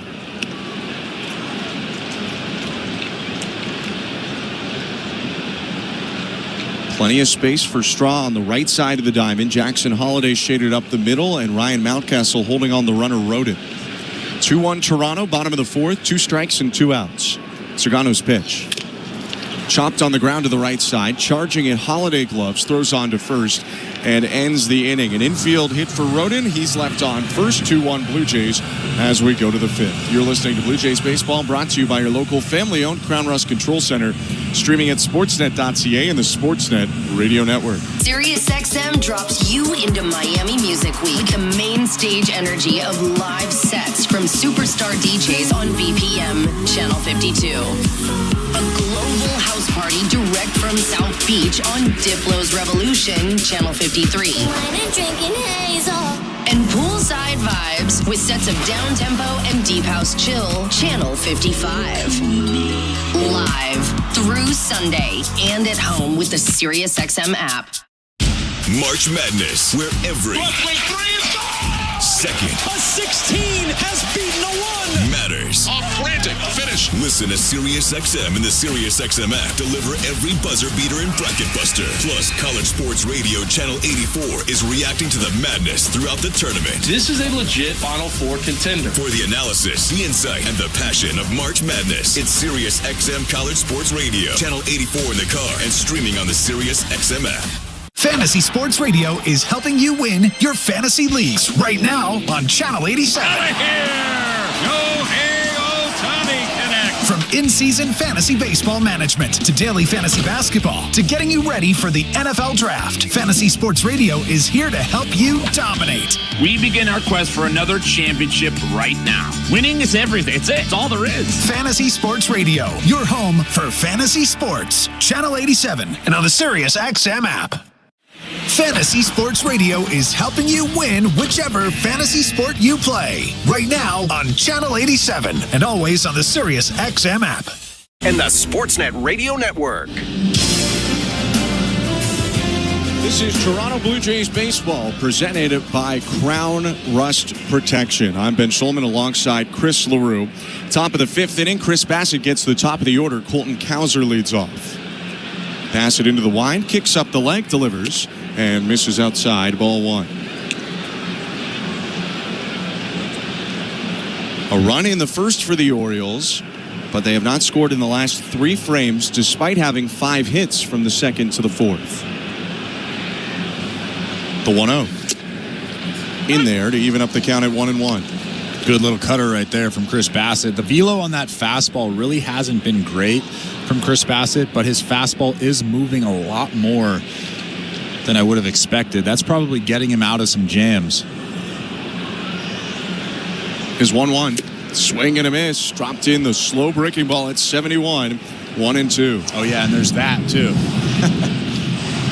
This has typically been a tough matchup, though, for Bassett. He has 8 career starts against Baltimore, 4 as an A, 4 as a Blue Jay, and a career 5.01 ERA in about 50 innings pitched. A lot of lefties in this Baltimore lineup, which can't help. The 1-2 fouled off the glove of Heineman. And there's that pitch that we were talking about before the game. If he's going to have success throwing into lefties with that fastball, he has to get it in. That one right there ran back over the plate. You can see Colton Cowser actually put a pretty good swing on it. Cowser's 1 for 2 with a single to center in the third. Bassett's pitch. Swing and a hard shot to second, speared on a spin by Jimenez. He throws over to first for the out. What a play from the Platinum Glover. Yeah, Jimenez made a great play out there at second base, but again, a fastball that was supposed to be inside, ran back over. Colton Cowser made very good contact. Luckily for Chris Bassett, Andres Jimenez is standing at second base. Welcome to the Timbermart broadcast booth. In addition to Chris and myself, Nick Blackmore, our producer, Show Ali, our host, Austin Mackey, Tom Young, our technical directors. 1 out, Adley Rutschman up. Bassett steps to the left, delivers home. Just off the plate outside, ball 1. I have to say what's up to Nick Blackmore. I haven't seen him since last year. I know. We'll see him soon. What's up, Nick? I don't know if we can run Nick a mic in time to get on the broadcast. But great contributor to our broadcasts. The 1-0. Called strike.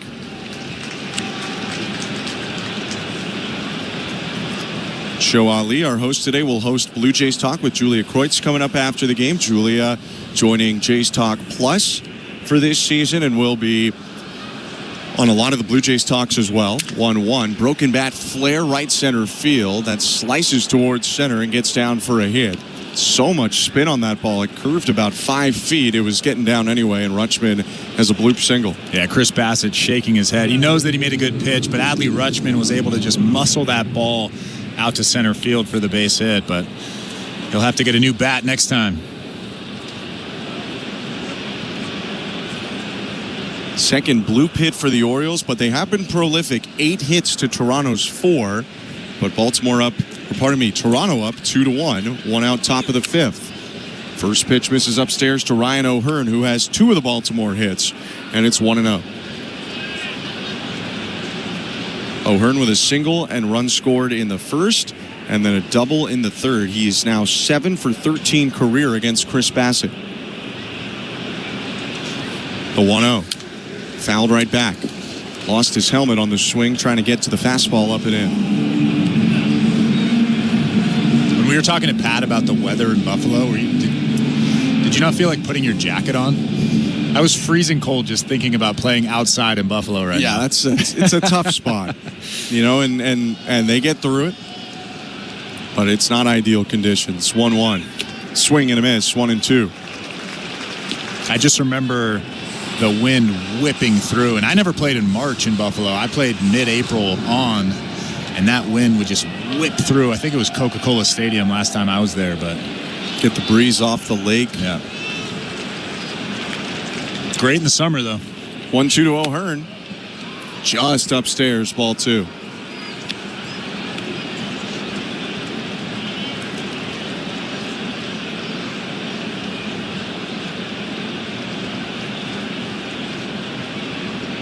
Rutschman taking his lead off first. Guerrero a step off the bag, holding him on. The 2-2.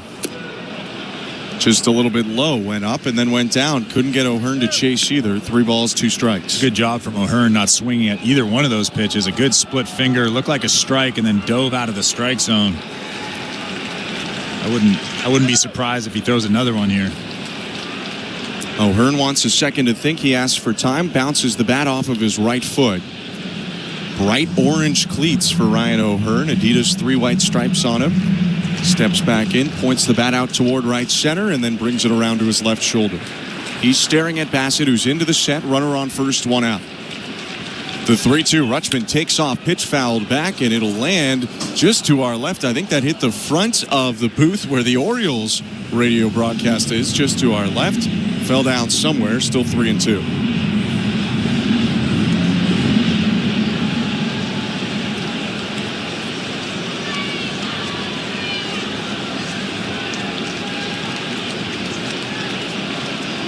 Pass it to his right hip to communicate with Heineman. Heineman will shift inside for the 3-2 pitch. Here it comes. and it's too far inside, ball 4. Chris Bassett frustrated with that pitch there. That was nowhere near the strike zone. If you're going to throw that cutter in a 3-2 count, at least has to look hittable out of the hand. And as soon as that ball left his hand, it looked like a ball, and Ryan O'Hearn really didn't even remotely offer at that pitch. Heineman's going to go out to the mound. Bo Bichette, the shortstop, joining him, and Chris Bassett there. It's runners on first and second now for the Orioles. O'Hearn on first and Rutschman on second. Bassett had the same situation come up last inning, 2 on and 1 out, and got a ground ball from Mateo for an inning-ending double play. 78 pitches now for Chris Bassett. If he can get out of this one quickly, Blue Jays pitchers went deeper into games this spring than last spring, could come out for a 6th. Trying to keep Toronto in front, though. 2-1 Blue Jays, all 3 runs in the game coming in the first inning. Here's Tyler O'Neill for the Orioles, the pitch. Hit on the ground weakly to third. Charging in Wagner. His only play is to first, and he'll throw over there for the out. It was hit softly. He thought about tagging Rutschman, but decided to make the safest play possible. So it's second and third for the Orioles, 2 outs. Yeah, that's a good play from Will Wagner. Pretty smart guy over there. He looked at second. You could tell that he was thinking about stopping in his tracks and just tagging Adley Rutschman. But the safest, easiest play, just plant your feet, throw across the diamond, and get Tyler O'Neill at first. And he wasn't that close to third, so getting the lead runner Rutschman in a foot race to the bag would be a little bit riskier than the sure out. But now a single could give the Orioles the lead. Cedric Mullins is up. He's 0 for 2, 2 flyouts. The pitch. High ball 1. And now you do have that open base at first, so you don't want to give Cedric Mullins something he can drive here. Those are two big runs on second and third for the Baltimore Orioles.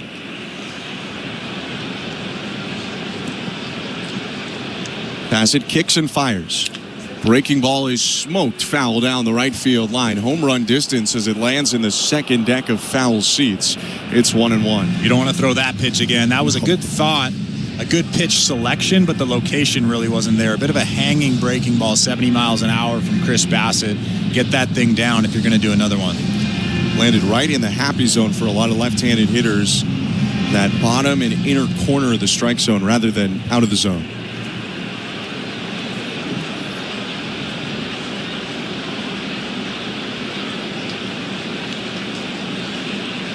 Bassett set, looking at the plate. The 1-1. Swing and a miss. Elevated the heater at 93, got him to chase 1-2. You threw that slow breaking ball, then you threw that fastball up out of the strike zone. You can really throw anything you want now because Cedric Mullins has seen both of your best pitches. Second and third, 2 down, 2-1 Blue Jays, top of the 5th. And Bassett's going to step off and think about it for an extra second. The hardest thing for a pitcher is to throw something in the dirt. Try to throw something in the dirt, bouncing a breaking ball with a big run standing out at third base. Let's see if Chris Bassett can do it. The 1-2. Fastball popped up foul and back behind the seats. He went with another four-seamer up, tied up Mullins, but he got enough of it to stay alive.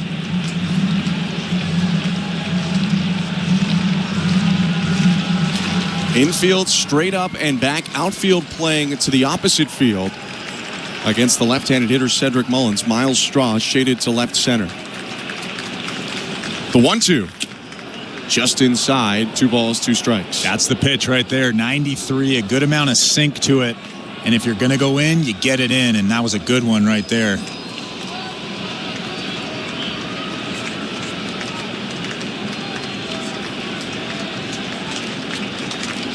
Bassett brings the baby blue glove up to his belt. 2-2. Too high that time, ball 3. I'm wondering if Chris Bassett is shying away from throwing a bouncing breaking ball because of what happened earlier on in the ballgame. Wild pitch scored the lone run today for the Orioles. Payoff pitch. Breaking ball that time, and it's hit foul. Left that one a little bit higher maybe than you were prescribing, Chris, but got away with it. I don't mind that pitch there. A little bit hittable, but in a 3-2 count, Cedric Mullins might be thinking heater.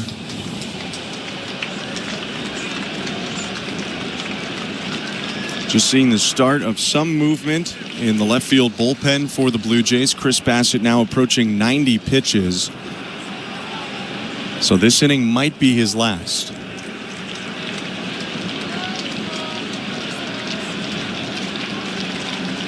Bassett shrugs his shoulders and now comes set.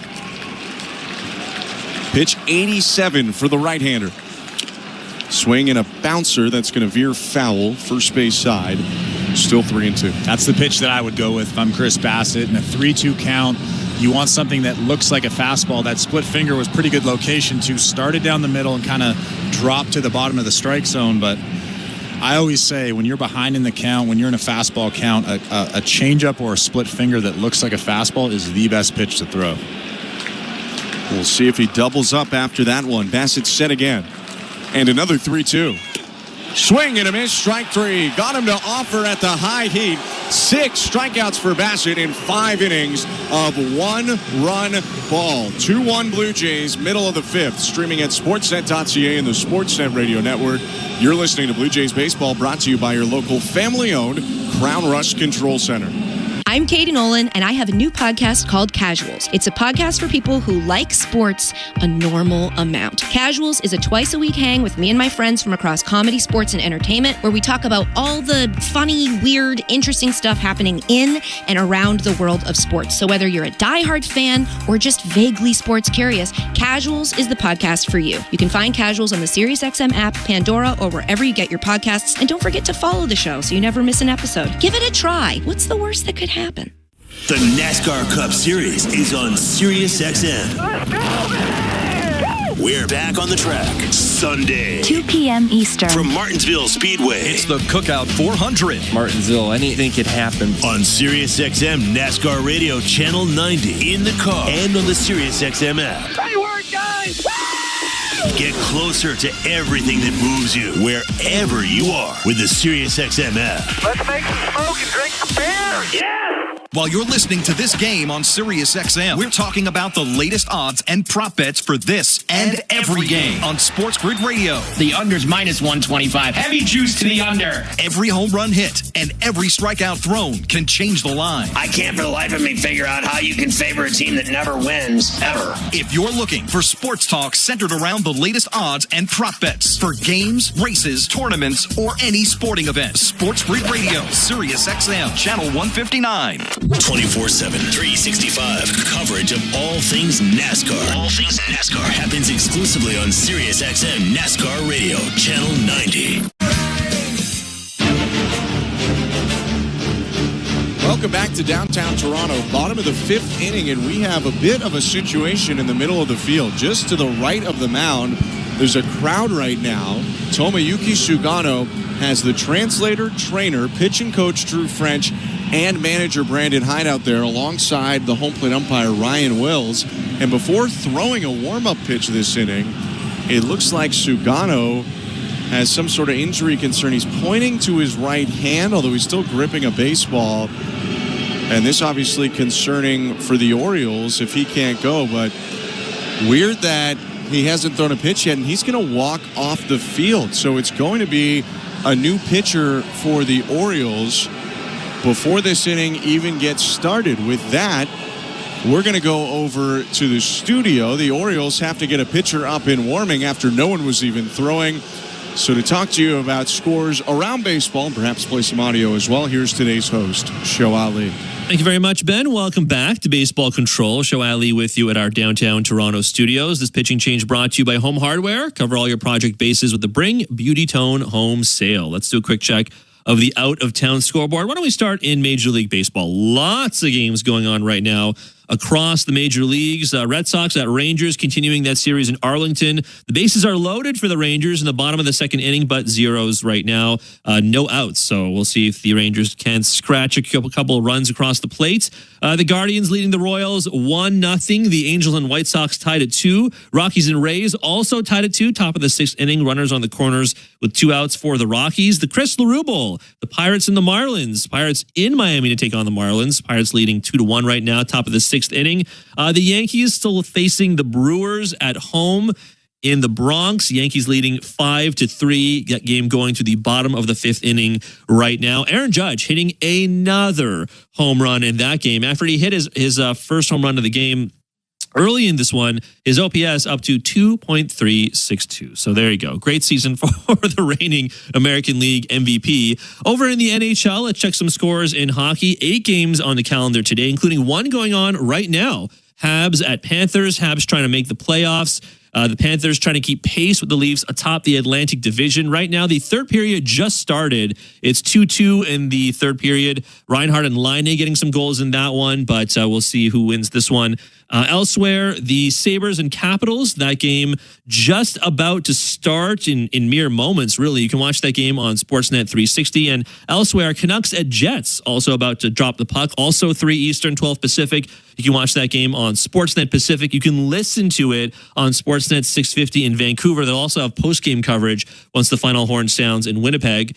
At 5 Eastern, 2 Pacific, we'll get Sens at Penguins. That should be a good one as the Sens try and keep pace in the wild card race. They currently have sole possession of the first wild card. And of course, later on tonight, the Leafs, they're back in action, fresh off a 3-1 win over the Kings. They can continue their West Coast swing against the Ducks in Anaheim. You can watch the game on Sportsnet Ontario tonight or listen to it on our flagship station, Sportsnet 590 The Fan in Toronto. Joe Bone and Jim Ralph have the call. Puck drop goes just after 8 Eastern, 5 Pacific. And following the game, JD Bunkus and Sam McKee, as they did last night, they will have Leafs Talk on YouTube, on the radio, and on Sportsnet Plus. In the PWHL, actually, the season winding down, and teams are beginning to clinch playoff spots. The Toronto Scepters can clinch a playoff spot themselves by earning at least 1 point today against Minnesota. So 1 point in any way, shape, or form in regulation, overtime, or of course a shootout will get them to the postseason today. Right now, though, in the third period, they are down 4-2 to the Fleets. Again, that game in the third period.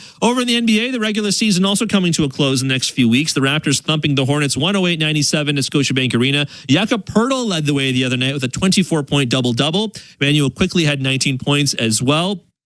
Scotty Barnes, 18 points. Jamal Shed continuing to play well, 17 points, 4 rebounds, and 4 assists in the win for the rookie. The Raptors, they are now 27-47 with the win. They are still sitting pretty firmly with the 7th best odds to grab the number 1 overall pick with 8 games to go. That 8th final game is today. Raptors are in Philly to play the Sixers. You can watch that game on Sportsnet 1. Tip-off is just after 7:30 Eastern, 4:30 Pacific. Matt Devlin and Alvin Williams will be on the call. Blue Jays baseball is brought to you by Crown Rust Protection. The Out-of-Town Scoreboard is brought to you by St. Louis Bar and Grill. Let's get you back to the action for the end of this pitching change. And here's Ben Schulman and Chris LaRue down at the Rogers Center. Thank you, Joe. This pitching change is brought to you by Home Hardware. Cover all your projects bases with the Bring Beauty Tone home sale. Tomoyuki Sugano exiting the game after 4 innings with an apparent injury, and that's going to bring Matt Bowman into the game for his season debut. Bowman called up today after Albert Suarez was placed on the 15-day injured list with right shoulder inflammation, and he's up and he's right into a ball game facing Bo Bichette. 2-1 Blue Jays, bottom 5. The righty Bowman kicks and releases, and Bichette chops it on the ground, third base side foul, 0-1. Matt Bowman actually played with 4 different teams last year: Minnesota, Arizona, Seattle, and Baltimore. Baltimore was probably his best stop. He had a 3.45 ERA in 15 ball games. The 0-1. Swing and a fly ball down the right field line. Going to get out of play, foul, 0-2. He has over 200 games of Major League experience in his career, the vast majority of that coming from 2016 to 2018 as a member of the St. Louis Cardinals. Sinker sweeper guy, has a cutter and a splitter as well.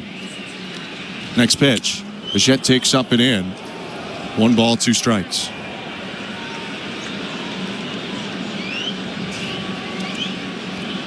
Bowman was probably the last guy not to make this team, in competition with Brian Baker for the final spot going into the year. The 1-2. Bounced over the leap of Bowman on the mound. Charging in Mateo, the shortstop, throws out his fellow shortstop, Bichette. 1 out. Well, I think the big difference, if coming from let me put my GM hat on, my managerial hat on. Bowman throws 89 to 91 miles an hour. He gets outs, but it's not a very exciting type of arm, and you look at a guy like Baker who throws upper 90s, higher ceiling, probably I would take a guy like Baker as well. Baker was also out of options. And there's that. Pitch to Vlad Guerrero Jr. Swing and a deep line drive right field. Hit it too hard. It's caught chest high on the run by O'Neill. And there are 2 down. Good swing from Vlad right there. Sinker right down the middle, and he hammered that thing to right field. Tyler O'Neill actually had a tough time with it. Looked like he might have lost it in the stands or the light. Had a lot of slice on it.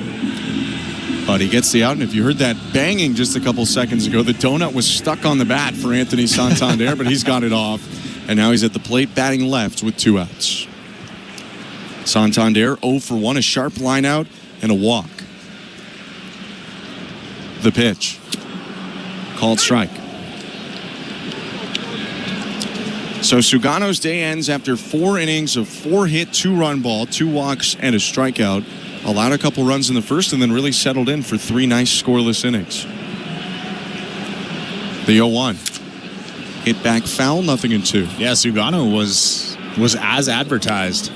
Good fastball, good secondary stuff. A little bit shaky early on, but really settled in. It's disappointing that he left with something. We don't know yet, but he was looking at his hand when he was out on the mound. The 0-2. Up and in, ball 1. Chance Chris Bassett is done in this ball game after 5 innings. Brendan Little has been up for the Blue Jays in left field, although Bassett's still walking around in the Toronto dugout. It is the bottom 4 in the Oriole order coming up. 1-2. Way up and in. Watch out. Santander had to ditch the bat and hit the deck. That's 2 misses near the chin in a row. And it's a 2-ball, 2-strike count. I don't love the idea of coming up and in, almost face high, chin high there to Santander as a pitcher. But if I'm throwing 89 to 92 miles an hour, I've said this a lot over the last couple of days, you have to establish the inside part of the plate. And Bowman did that with the last 2 pitches.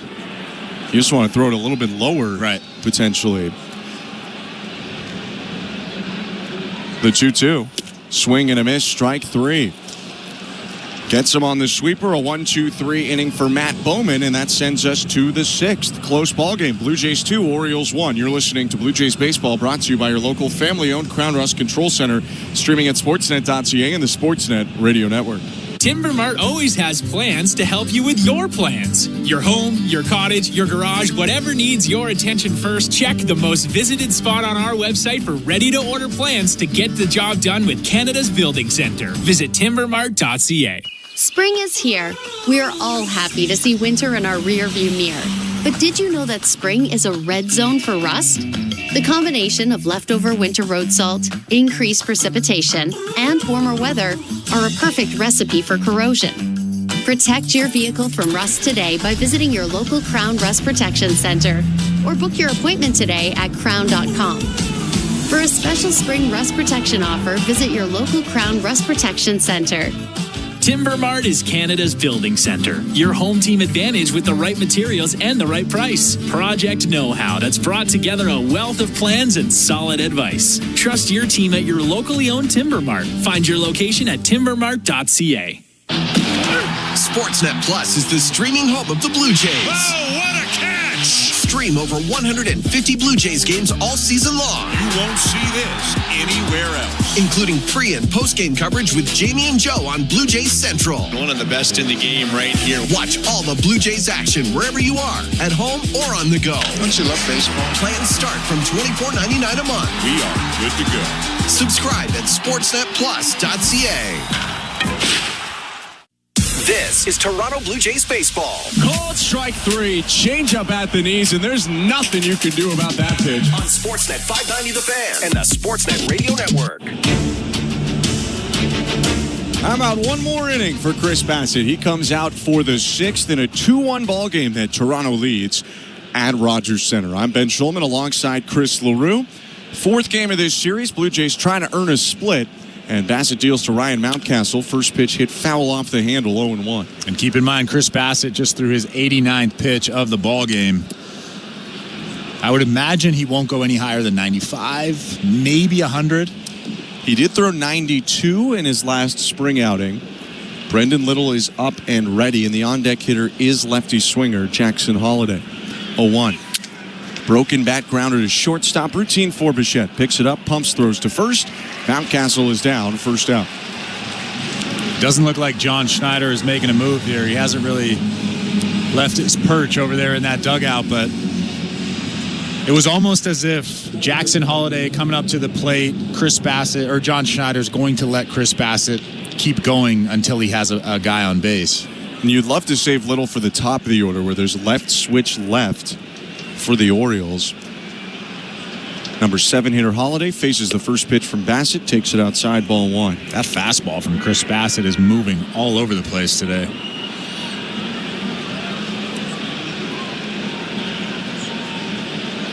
Six strikeouts today for Bassett to only 1 walk. The 1-0. Called strike. And he's really been able, for the most part, to work that inner half or even in off the plate, Chris. Yeah, he's been really good at that. We mentioned that before the broadcast started. That was really the game changer for me, throwing that fastball inside. 1-1 breaking ball, bounces, 2-1.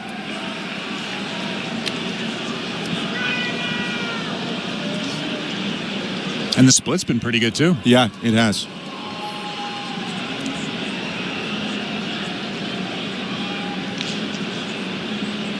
Bassett twists and offers. Hits the inside edge with a fastball. Don't even think he was looking for it there, but he got it anyway, 2-2. We'll take it. Holliday's 1 for 2. A single in the second, a strikeout in the fourth. He's becoming a Blue Jays killer of sorts. 4 homers for Holliday in 7 games against Toronto. The 2-2. Swing and a miss, strike 3. Bounce the breaking ball at 71. Heineman applies the tag, 2 down. That was a perfect location. Jackson Holliday was way out in front of it. Tyler Heineman just didn't really have to block it. Kind of a short hop there, but Chris Bassett is really feeling good right now. Getting a chance to complete 6 here. He needs 1 more out to do it. 2 down, bases empty. Ramon Urias is up in the pitch. Breaking ball in the dirt. Ball 1.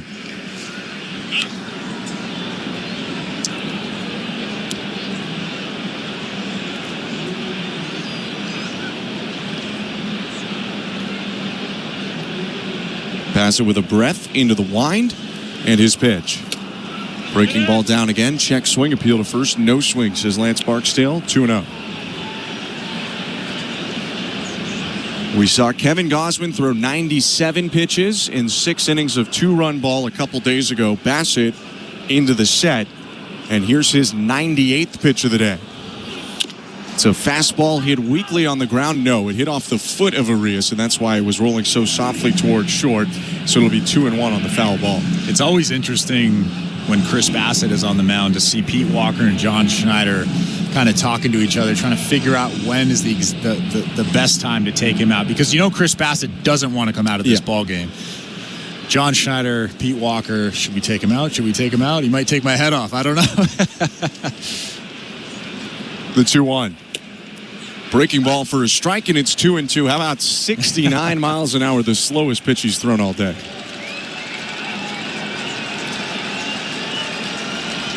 Fans getting loud here at Rogers Center. Bassett looking to cap off what would be an incredible debut. 2 balls, 2 strikes, 2 outs, and pitch 100 on the day. He's down and away. Ball 3. It's a full count.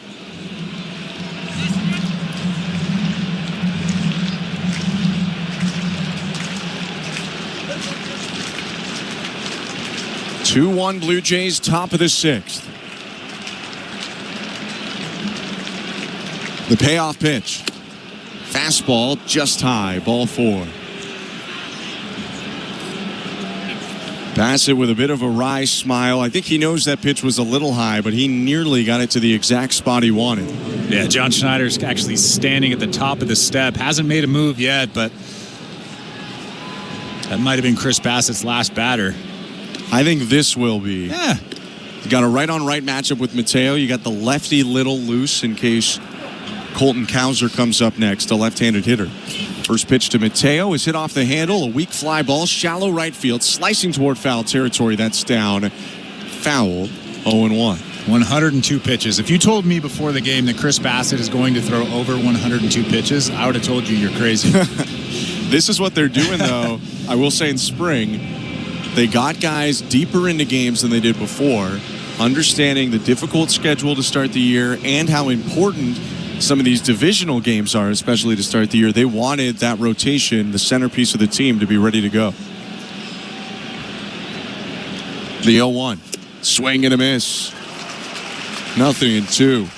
He is really feeling that slow breaking ball right now. That might have been the best one of the ball game so far. 7 strikeouts today for Bassett. 5 2/3 so far. Only 1 run allowed. Runner on first, 2 outs, and an 0-2 count to Jorge Mateo. And time is going to be called. I think the indication is that either Tyler Heineman or Chris Bassett initiated that. Bassett back on the rubber in the set. He's 0-2. Popped up, foul behind the plate. Heineman scrambling back, and he won't have room. It falls into the seats just behind the plate, foul.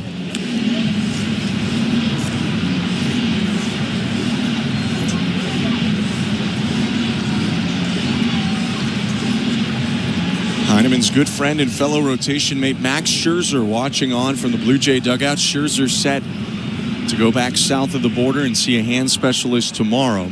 Placed on the 15-day IL today with the ailment that is in his lat that he said corresponds to the issues with his thumb. 0-2 again.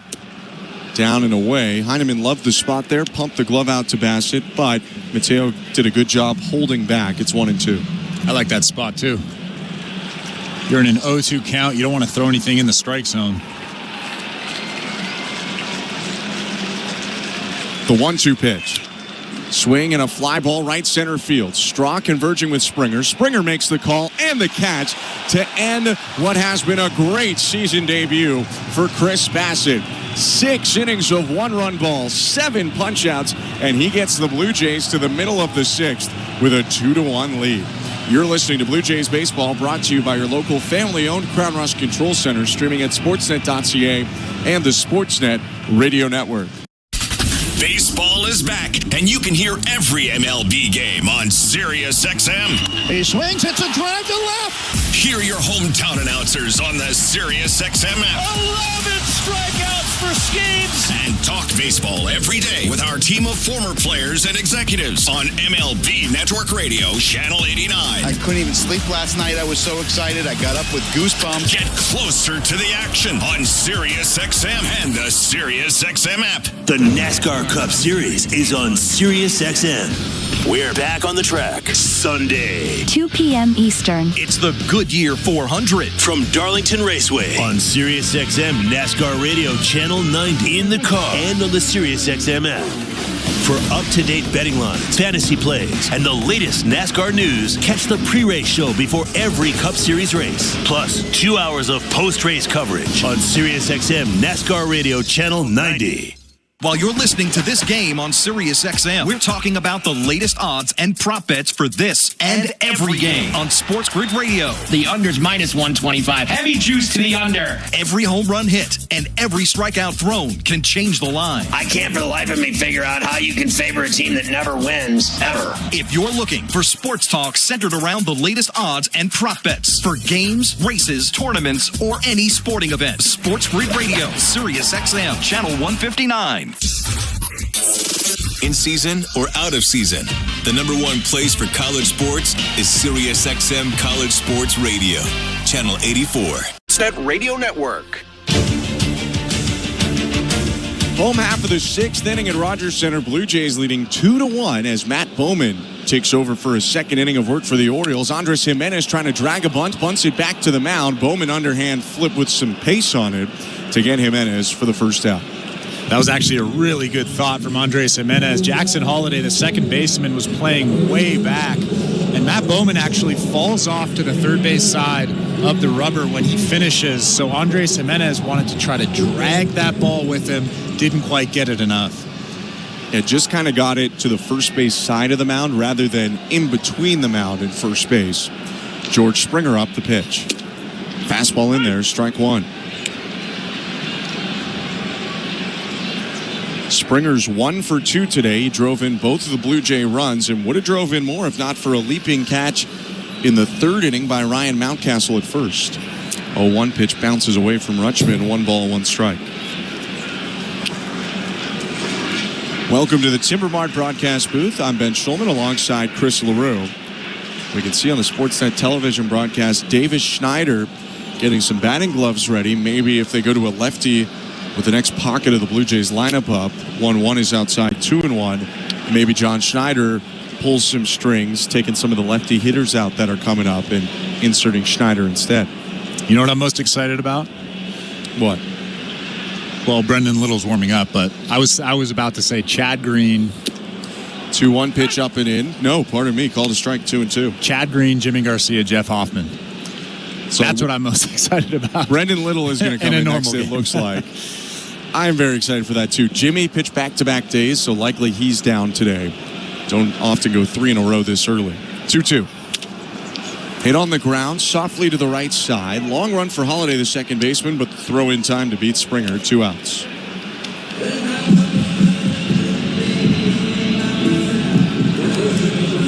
Lefty Cionel Perez is up in the bullpen right now for the Orioles. Will Wagner about to come to the plate and start a run of 3 guys who would bat left against a righty. 2 left-handed hitters and a switch hitter.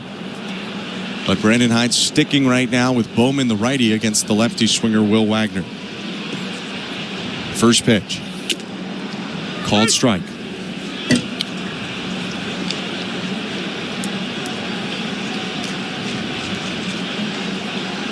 Bowman stands on the third base side of the rubber and is closed off in his set, cross-firing to the plate. The 0-1. Misses outside, 1 ball, 1 strike.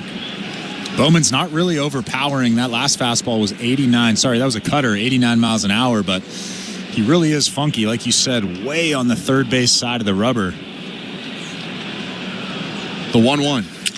Swing and a liner off the pitcher, slowed down, rolling to short, picked up by Mateo. Throw in the dirt. Mountcastle can't make the dig, and Wagner is safe. Second time that Mateo has skipped one today. Mountcastle punched his glove after that one. He has not been able to dig out either, and the inning continues. Well, I think most first basemen in the big leagues make that play. It was a little short hop that he probably could have made maybe 9 out of 10 times. That's why you saw him pounding his glove. But here comes Brandon Hyde to get Bowman. Good thing Bowman's all right. That ball did seem to get a piece of him before going to short. But he's going to come out of this ball game, and Alan Roden is walking back into the dugout, so the Blue Jays could be bringing in a right-handed hitter with the lefty Cionel Perez about to enter. Blue Jays have a runner on first, 2 outs, up 2-1 in the bottom of the 6th. Let's go back to the studio with today's host, Show Ali. Thanks very much, Ben. Welcome back to Baseball Control. Show Ali here with you in our downtown Toronto studios. Let's get to the out-of-town scoreboard brought to you by St. Louis Bar and Grill. Let's check in on some scores across Major League Baseball. The Rangers did get a run in that game. They currently lead the Red Sox 1-0. It was a sac fly. There you go. Sac fly with the bases loaded from Ezekiel Duran. Not super sexy, but still the Rangers are on top of the Red Sox 1-0 in Arlington. The Guardians remain up 1-0 on the Royals. In Kansas City, the Rays have increased their lead. It was tied 2-2 last time we checked in, but it is now 6-2 in favor of the Rays at George M. Steinbrenner Field down south. The Pirates still lead the Marlins 2-1 in the Chris LaRue Bowl. The Nationals, who are, of course, coming to the Rogers Center tomorrow, they are leading the Phillies 5-0 in the top of the 7th inning. And the Yankees still taking on the Brewers. That game is 7-3 in favor of the Yankees. That game going to the top of the 7th inning. Let's check in on the NHL. Again, 8 games on the calendar today, including 3 games going on right now. The Montreal Canadiens enjoying a 3-2 lead over the Florida Panthers with about 5 minutes to go in that game. The Sabres and Capitals, that game is still in the first period. The Capitals have their first goal, 1-0 over the Sabres with about 8 minutes to go in the first period. Canucks and Jets, meanwhile, are showing zeros. You can watch Sabres Capitals on Sportsnet 360. You can watch Canucks Jets on Sportsnet Pacific. You can also listen to the Canucks game on Sportsnet 650 in Vancouver for the Canucks feed. They'll also have post-game coverage once that final horn sounds in Winnipeg. Blue Jays baseball is brought to you by Crown Rust Protection. Let's get you back down to the Rogers Center, back to the action. Here's Ben Schulman and Chris LaRue. Thank you very much, Joe. Cionel Perez, the left-hander, enters the game for the Baltimore Orioles. because it looked like it was going to be a left-on-left matchup, and it still will be. Alan Rodin went into the dugout, but just for information, he's going to walk up to the batter's box now. It's 2-1 Blue Jays with Will Wagner on first and 2 outs. Second appearance of the series for Cionel Perez. He pitched in the Friday win for the Blue Jays. Gave up 2 runs on 2 hits and a walk in 1 inning. He did strike out 1. The pitch to Rodin. Broken bat flare. Foul territory, first base side. Mountcastle reaches into his own dugout and makes the catch to end the inning. 1 pitch is all Perez needed, and through 6, the Blue Jays are still leading 2-1. You're listening to Blue Jays Baseball, brought to you by your local family-owned Crown Rust Control Center. Streaming at sportsnet.ca and the Sportsnet Radio Network. Spring is here. We are all happy to see winter in our rearview mirror. But did you know that spring is a red zone for rust? The combination of leftover winter road salt, increased precipitation, and warmer weather are a perfect recipe for corrosion. Protect your vehicle from rust today by visiting your local Crown Rust Protection Center, or book your appointment today at crown.com. For a special spring rust protection offer, visit your local Crown Rust Protection Center. Timber Mart. Locally owned, proudly Canadian. Your home team advantage with the right materials and the right price. Project know-how that's brought together a wealth of plans and solid advice. Trust your team at your locally owned Timber Mart. Timber Mart always has plans to help you with your plans. Your home, your cottage, your garage, whatever needs your attention first, check the most visited spot on our website for ready-to-order plans to get the job done with Canada's Building Center. Visit timbermart.ca. Talent is just the beginning. Launches one. Strength alone is not enough. He's one of the best hitters in baseball. Skills are not given. They are honed, forged. Guerrero Jr. is ridiculously hot. Relentlessly refining. More than a hitter. A master of his craft. A silver slugger. On Monday, March 31st, the first 15,000 fans will get a Vladimir Guerrero Jr. Silver Slugger bobblehead. Find your seat at bluejays.com. Lights up. Let's go. This is Toronto Blue Jays baseball. Next pitch, Moniak takes off. It's low, a ball, throw down to second. They got him! On Sportsnet 590 The Fan and the Sportsnet Radio Network. Welcome to the Timber Mart broadcast booth. I'm Ben Schulman alongside Chris LaRue, Show Ali, our host, Nick Blackmore, our producer, Austin Mackey, and Tom Young, our technical directors. Blue Jays leading 2-1, top of the 7th, and with a bunch of lefties scheduled to hit, Brendan Little is on for Toronto, the lead lefty in the Blue Jay pen. Yeah, this is why Brendan Little is on this roster. To come into situations like this, face really good left-handed hitters on the opposing team. I mean, this is a big game. Blue Jays are 1-2 on this young season. They're winning 2-1 in this ball game. It's the 7th inning. This is a big spot for Brendan Little. He enters to face Colton Cowser, left on left pitch. Swing and a miss, strike 1.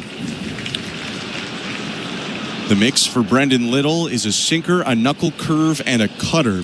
He looked really good in his first outing a couple days ago. Thing is, he struck out 2 and got Cowser, this batter, to 2 strikes before exiting that appearance early with cramping. But he was okay, and he's back in today.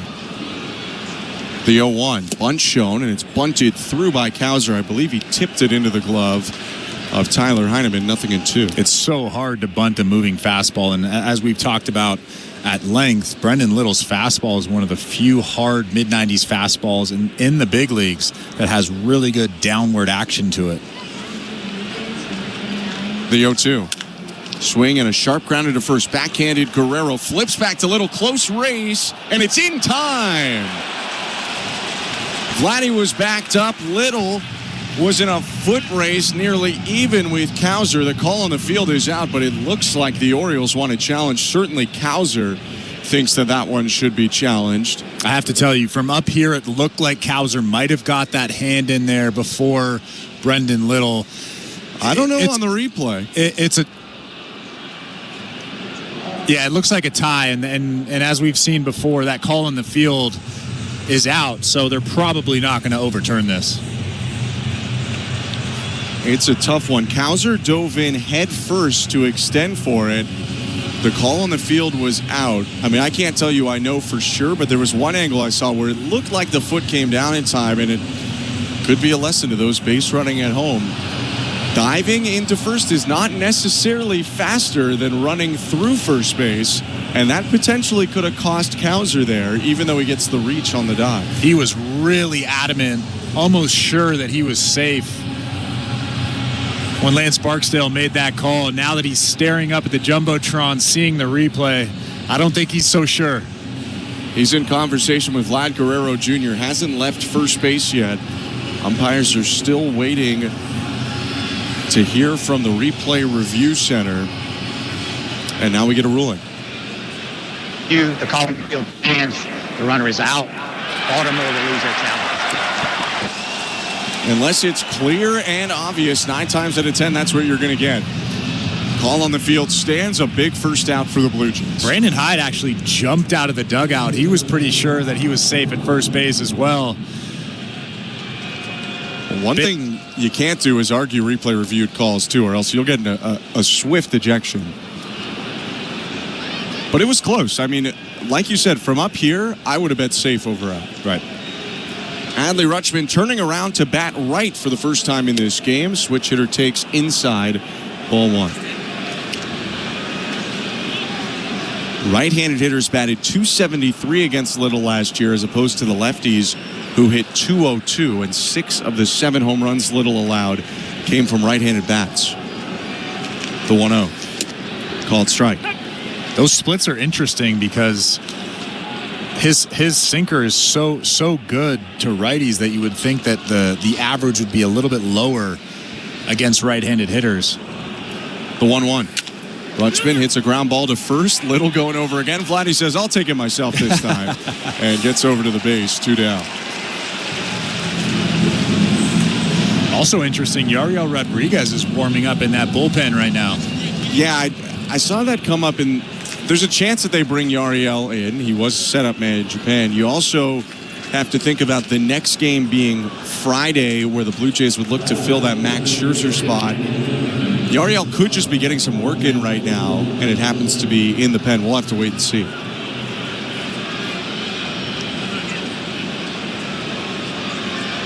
Blue Jays, though, have used their pen more than I think they would have wanted to the last couple days, including Chad Green going 2 out of 3 days and Jimmy Garcia going back-to-back days. You also have Nick Sandlin rested yesterday but pitched back-to-back days before that, so it would be 3 out of 4 for him.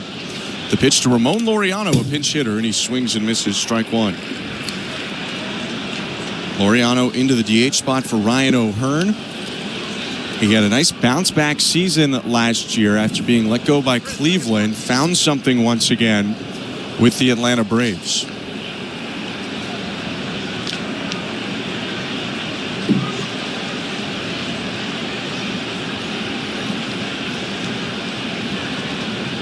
No at-bats this year yet for Laureano. The 0-1 is a weak grounder that'll hook foul up the third baseline. 0-2.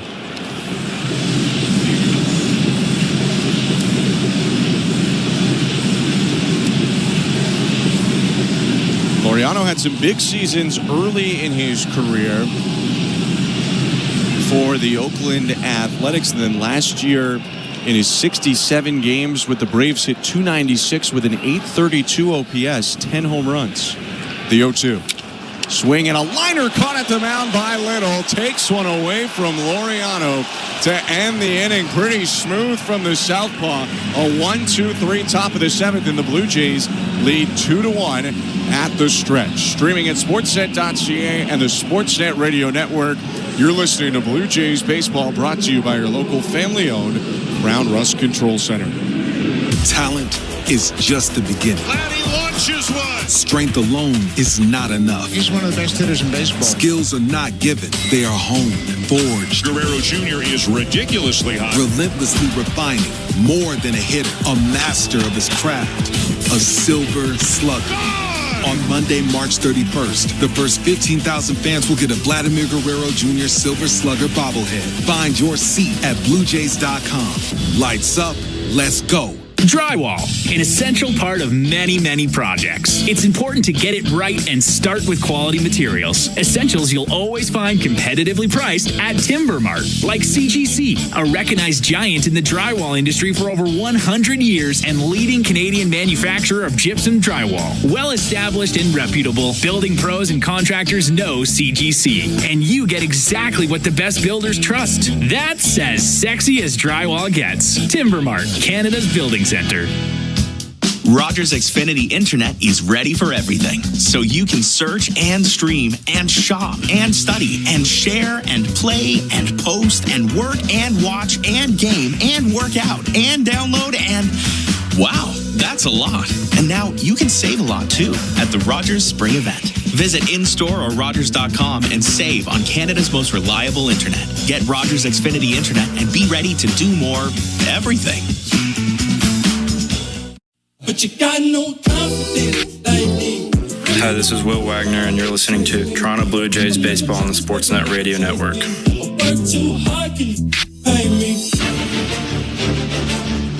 Bottom 7 in Toronto, 2-1 Blue Jays. Tyler Heineman leads off. Switch hitter bats right and takes a pitch outside from CNL Perez. 1-0. First time this season we've seen Heineman hit from the right side. He was 0 for 2 so far, batting as a lefty.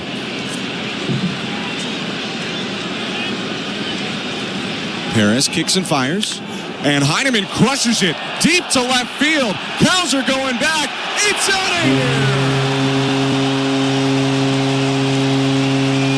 The second career Major League home run for Tyler Heineman, who comes screaming around second base and doubles the Blue Jay advantage 3-1 in the bottom of the 7th.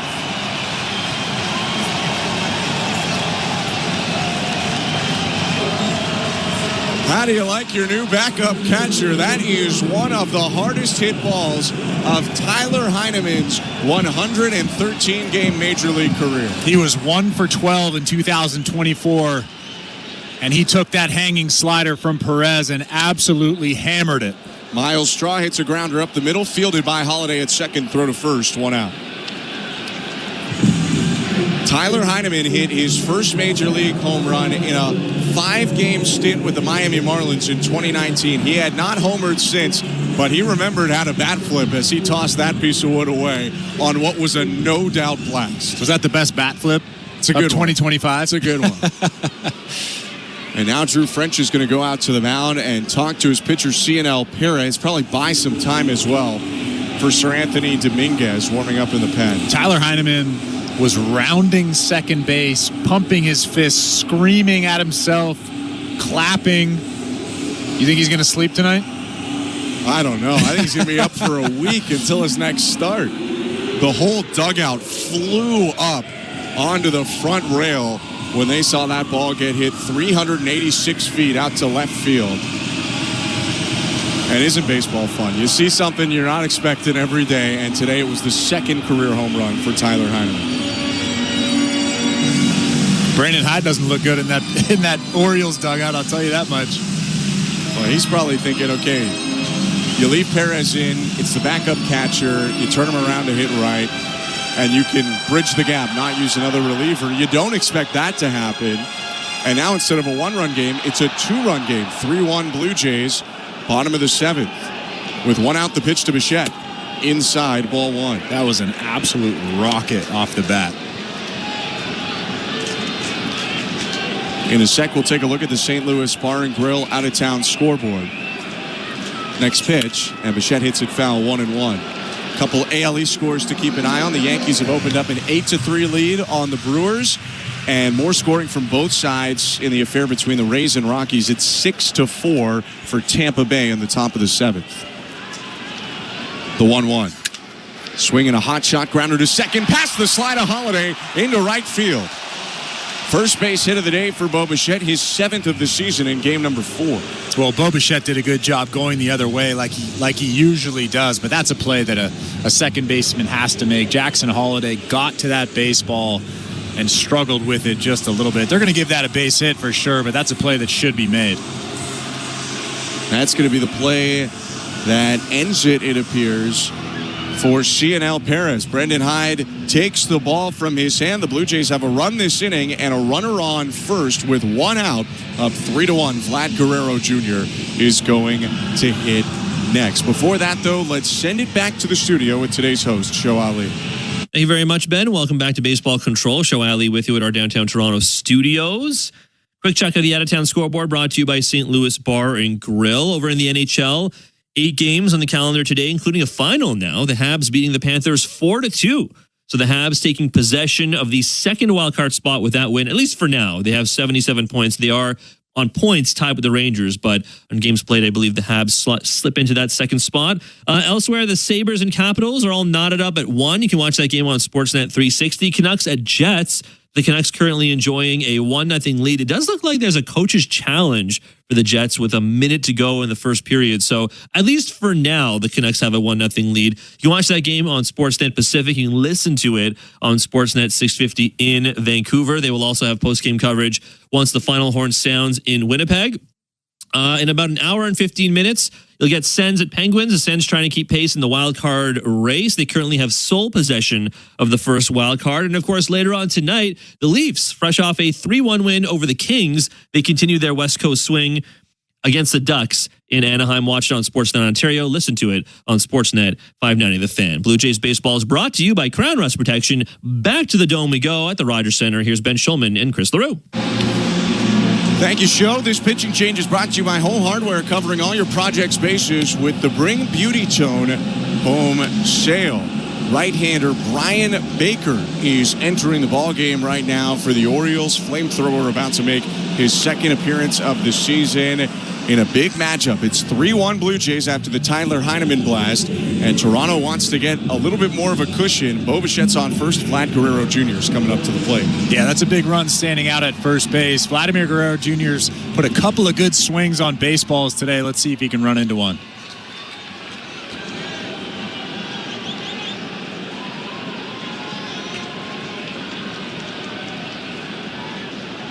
Baker kicks and fires. First pitch, swing and a miss, strike one. Brian Baker and Vlad Guerrero Jr. have a history going back to September of 2022. Baker had given up some runs in an outing, but when he finished, it appeared to make a gesture toward the Blue Jay dugout, which caused the dugouts to clear. The 0-1. Down and away, 2-1. Or pardon me, 1-1. And Guerrero had made post-game comments relating to that. Again, this is 3-year-old history, but relating to it, and I'm paraphrasing, but questioning why a guy who had given up a couple runs would then make any sort of move toward an opposing dugout. The 1-1. Fouled off to the right, 1-2. Good swing there. 96 down in the zone, but Vladimir Guerrero Jr. was right on it.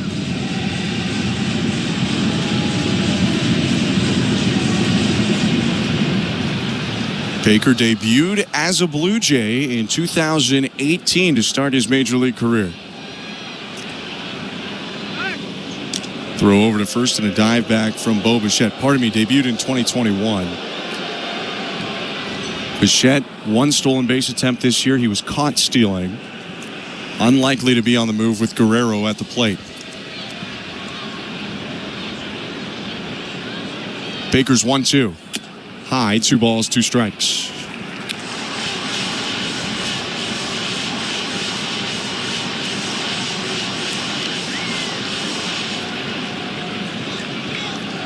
.6'6" Baker lives in the upper 90s. Also has a slider and changeup.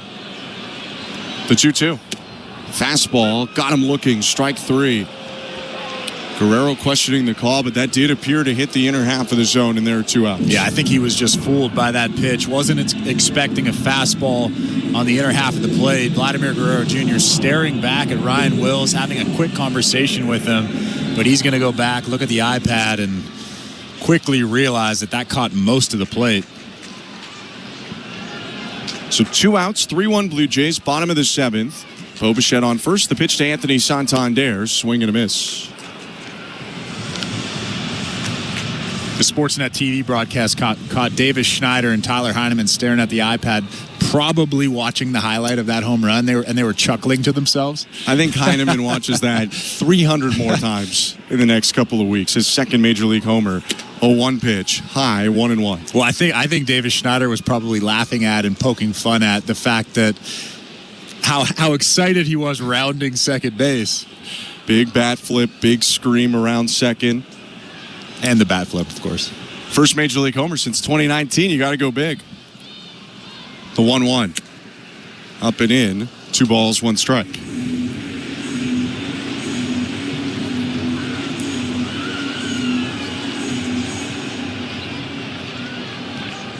Santander coming off a season in which he hit 44 long balls. No extra base hits yet as a Blue Jay. 2-1. Just low. Borderline pitch, easily could have been called a strike, but Santander has a hitter's count at 3-1. That's a tough pitch. 87-mile-an-hour changeup. That's 11 miles an hour difference than his fastball. It's a big difference. The 3-1. Foul tip as he reached up for a pitch that was ball 4, and it's 3-2.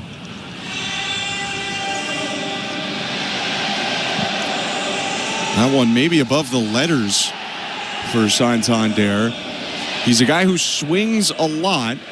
He makes a fair amount of contact for a slugger, so he doesn't strike out a ton, but he will chase up and down a fair bit.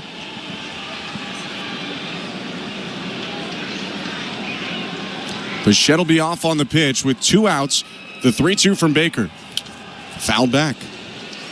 That one off the plate outside, but now in protect mode. He was ready to swing right away. Yeah, not a bad pitch from Baker. Changeup that started really on the black outside. So like you said, Santander has to protect, has to at least try to foul that thing off.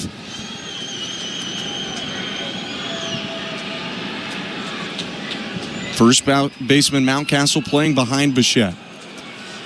The 3-2 again. And again fouled back, headed just above our heads. It's going to drop into the 400 level boxes, and Anthony Santander now putting up a fight. He's seen 7 pitches, and he's fouled off the last 2 with a foul tip right before that. 3-1 Blue Jays, bottom of the 7th.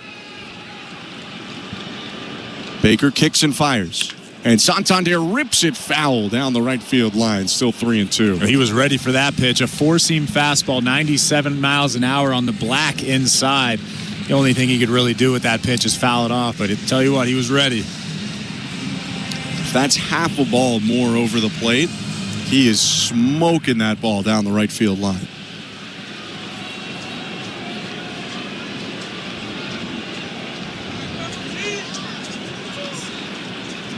Pitch number 9.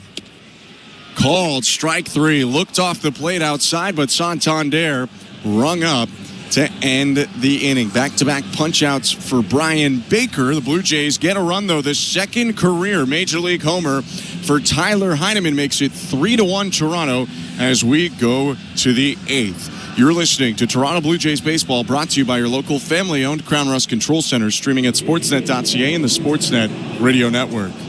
Every reaction that I have seen to the breaking news is what the hell just happened. When the sports world is talking, nobody gives you more perspectives than the experts of SiriusXM. The Memphis Grizzlies have parted ways with head coach Taylor Jenkins. Hear instant reaction on Mad Dog Sports Radio. There has to be more to the story. Whoa, this is out of nowhere. And expert analysis on NBA Radio. Taylor Jenkins is a fantastic coach. Live sports talk when you need it is on SiriusXM and the SiriusXM app. I've said this since the Luka trade. Nothing surprises me anymore.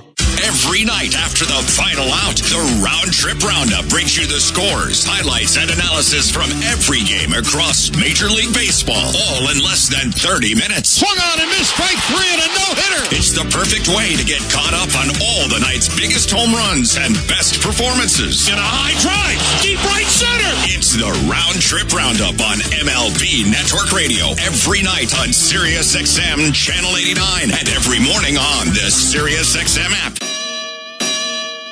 Hey, Jim Rome here. What's cracking? Hi. Hope you're enjoying the game. And when you're not taking in a game, find us on Sirius Channel 161, XM Channel 206. In fact, we'll be there every weekday afternoon, 3 p.m. to 6 p.m. Eastern Time. If you've got something you want to break down from this game, you know where to find us. Just make sure you have a take and don't suck. Step your game up. That has never changed. In fact, the show has never changed. We're just back home. And it's great to be there. Sirius 161, XM 206. See you there. The Blue Jays are in flight, leading 3-0. Blue Jays fans, this is Ross Atkins, and you're listening to Blue Jays Baseball on Sirius XM. Radio Network. 8th inning at Rogers Center. Blue Jays up 3-1, and a new look or a new role for Yariel Rodriguez. He's into the ball game, and this pitching change is brought to you by Home Hardware. Cover all your project spaces with the Bring Beauty Tone home sale. A prolific setup man in Japan. They're going to ask Yariel Rodriguez to perform setup duties here. Big reason why Garcia has gone 2 days in a row. Green, 2 of the last 3. Sandlin, 2 of the last 3. And so a lot of the options for the Blue Jays not there. Pitch to Tyler O'Neill is 96, just above the zone, ball 1. Well, I think the biggest thing for Yariel in this situation is just throw strike 1. Obviously, he didn't throw strike 1 there, but it was a pretty solid pitch. Now you have to be careful. Tyler O'Neill's waiting for one over the middle of the plate. 1-0. A little bit high again at 97, 2-0. Pretty good velo on that fastball so far. 96 with the first one, 97 with that second fastball. Rodriguez facing the plate, steps into the wind. Is 2-0. Just missed inside, ball 3.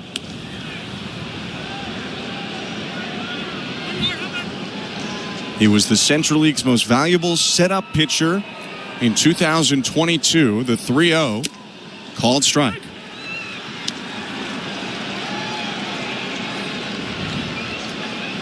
He'll take on 4, 5, 6 in the Oriole order. O'Neill, Mullins, Mountcastle, a dangerous pocket. The 3-1. Swing and a fly ball center field. Going back Miles Straw. He's got room and makes the catch for 1 out. That's a good job from Yariel Rodriguez, fighting back after falling behind 3-0. Really powering that fastball through the zone those last couple of pitches to Tyler O'Neill. And that last one had a little bit of movement on it, kind of got in on O'Neill, and he got jammed to hit a weak fly ball to center field. So 1 out, 3-1 Blue Jays. Top of the 8th, nobody on. Cedric Mullins up. Rodriguez's pitch. Called strike, 0-1. By the way, on the St. Louis Bar and Grill out-of-town scoreboard, the Yankees now up 12-3 on the Milwaukee Brewers. How about Jazz Chisholm with a 3-run home run, his 3rd homer already this year. The 0-1, low 1-1. Texas also leading Boston right now 1-0 in the top of the 6th on an Ezekiel Duran sacrifice fly. Rangers trying to take 3 of 4 from the Red Sox. All of our out-of-town scores brought to you by St. Louis Bar and Grill. The 1-1. Swing and a line drive headed to shallow center, and that's going to loop down for a base hit for Mullins. He's on first, and now the tying run will come to the plate for the Orioles. It actually wasn't a terrible pitch from Yariel. 97 with the fastball on the inside part of the plate, almost on the black. Cedric Mullins got jammed, but he was strong enough to just muscle that thing out to center field in front of Miles Straw.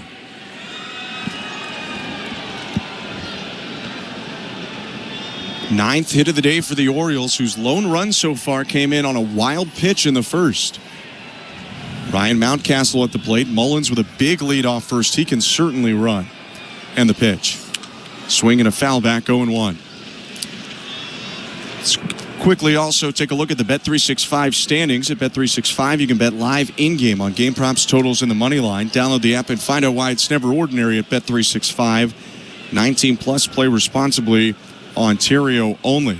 Get there in a sec. First the 0-1. Called strike, 0-2. The Yankees look like they're going to go to 3-0. 2-0 entering the day. The Orioles 2-1. Rays are 1-1, leading late over Colorado. Blue Jays 1-2, leading right now over the Orioles. And the Red Sox 1-2, trailing late to the Texas Rangers. Next pitch, swing and a miss, strike 3. Yariel Rodriguez punches out Ryan Mountcastle on a slider, 2 down. I tell you what, outside of those first 3 fastballs that he threw to Tyler O'Neill, he's looked very, very solid. That last slider right there had a ton of bite to it, good velocity. And if you can make Ryan Mountcastle look like that, I mean, there's got to be something to that pitch. There's some familiarity in this role for Yariel Rodriguez, who's been a late inning high leverage reliever in Japan. His pitch to Jackson Holliday. Called outside, looked really good. It's 1-0. And also the velo's been pretty good. A couple of fastballs ago, it was 98 miles an hour from Yariel Rodriguez. There's good stuff in that right arm. They elect to stick with him here after 3 batters faced. They have Mason Fluharty, the lefty, loosened up. But they kept Rodriguez to face Jackson Holliday. 1-0 pitch hit foul. Drives the fastball in at 98. It's 1-1. Yeah, I think John Schneider is seeing what we're seeing. If a guy is throwing like that, he looks like he's confident out there. Why not let him face Jackson Holliday?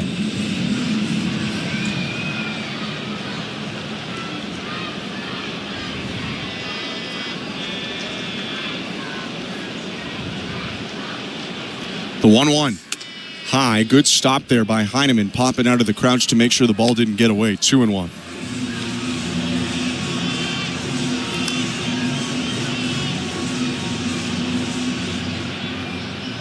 Mullins on first. Holliday the tying run at the plate. 3-1 Blue Jays with 2 outs in the top of the 8th. The 2-1 pitch. Swing and a miss. 96 up and in, and he evens the count at 2-2.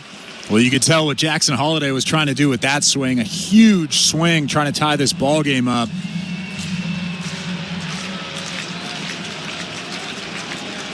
Holliday homered a couple days ago off Kevin Gausman, his first of the year.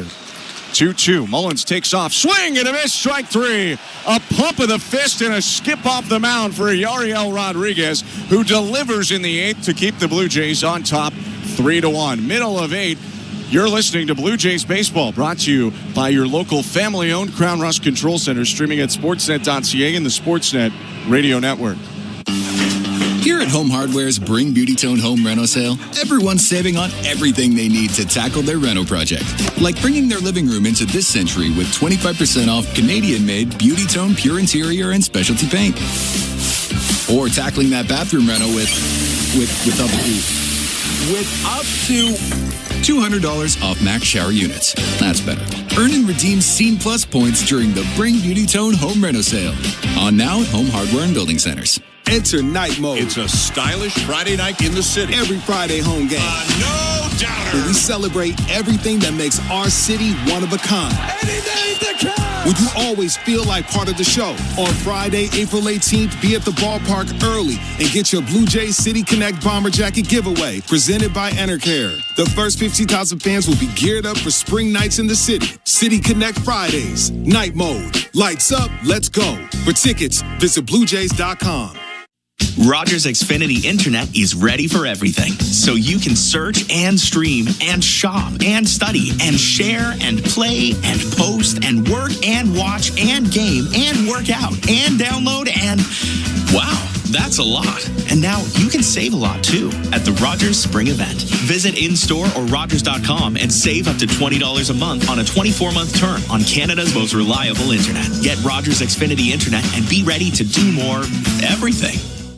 This is Toronto Blue Jays baseball. It's Ernie Clement with the RBI single. 1-0 Toronto. On Sportsnet 590 The Fan and the Sportsnet Radio Network. This copyrighted broadcast is presented by authority of Rogers Blue Jays Baseball Partnership and may not be reproduced or retransmitted in any form, and the accounts and descriptions of this game may not be disseminated without the express written consent of Rogers Blue Jays Baseball Partnership with the Sportsnet Radio Network.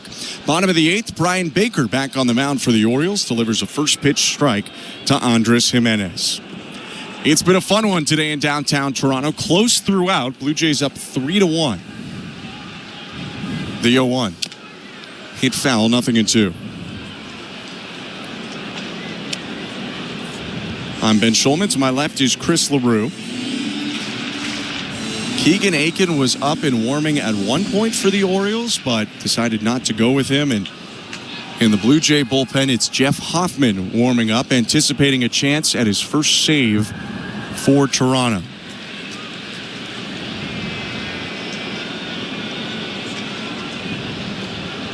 The 0-2.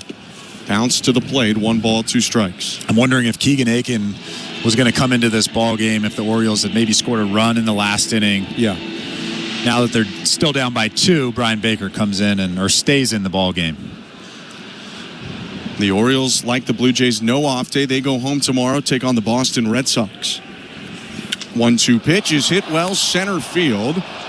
Got a little bit under it, though. Backpedaling Mullins in front of the track makes the catch, 1 out. He is really seeing the ball well. Everything he's swinging at, he is just hammering.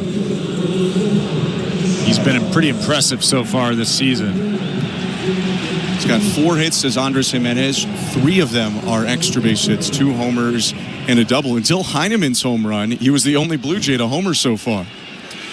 George Springer is up, 1 out, bottom of the 8th. And Baker's pitch. Swing and a deep drive. Left field, curling back Cowser at the warning track, at the wall. It's off the top of the fence.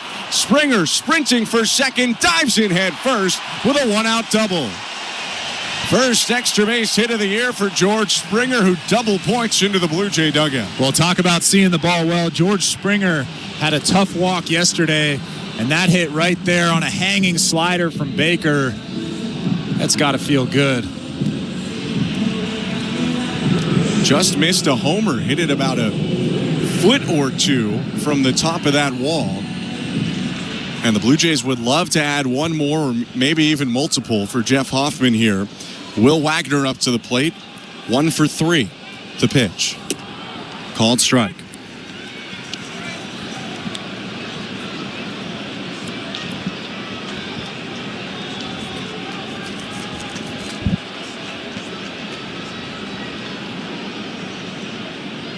Baker looks at second, now deals to the plate.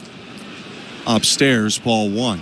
We've talked about Jeff Hoffman only having 12 career saves. I can only assume that he would feel a lot more comfortable if George Springer came around to score in this ball game. Doesn't hurt. The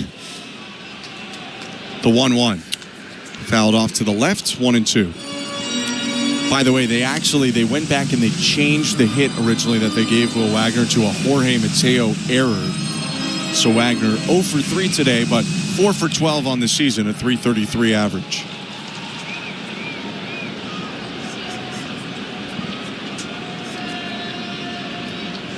Baker's 1-2. Fouled right back. Wagner stayed on 97, about a baseball above the zone. It's actually a tough error. It is. It was a hard play. You know, could he have put a better throw in there? Certainly. But the ball was deflected on the way to him, and like you'd said at the time, that ball gets dug out by a lot of Major League first basemen.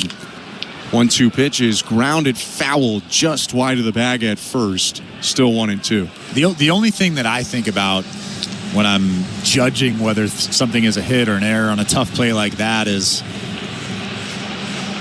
it a play that he should have made? It is a tough play. He's catching that baseball on the run, going towards left field, throwing across his body. It's tough. And that's why I say it's a tough error, just because it's a play that not every shortstop makes. The 1-2. Called strike 3. Perfect pitch. 97 on the black.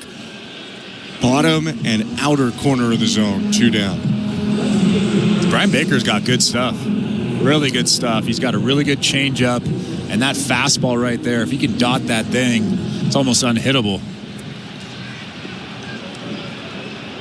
He's gone through an inning and a third, struck out 3, given up a double, also induced a flyout. Runner on second, 2 outs. Alan Roden steps in and takes strike 1.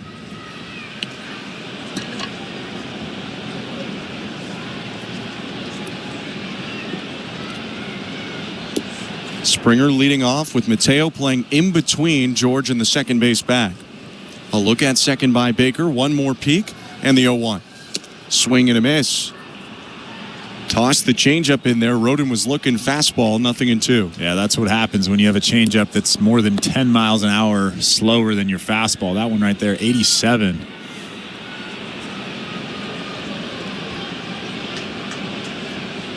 The 0-2. In the dirt, picked by Rutschman, 1 ball, 2 strikes.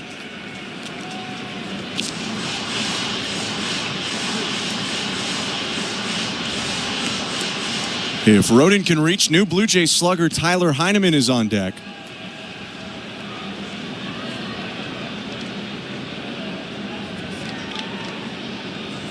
Baker kicks the leg up, spins around and looks at Springer, but does not throw over there. That'll be his first disengagement. Springer went back to the bag, and Baker resets.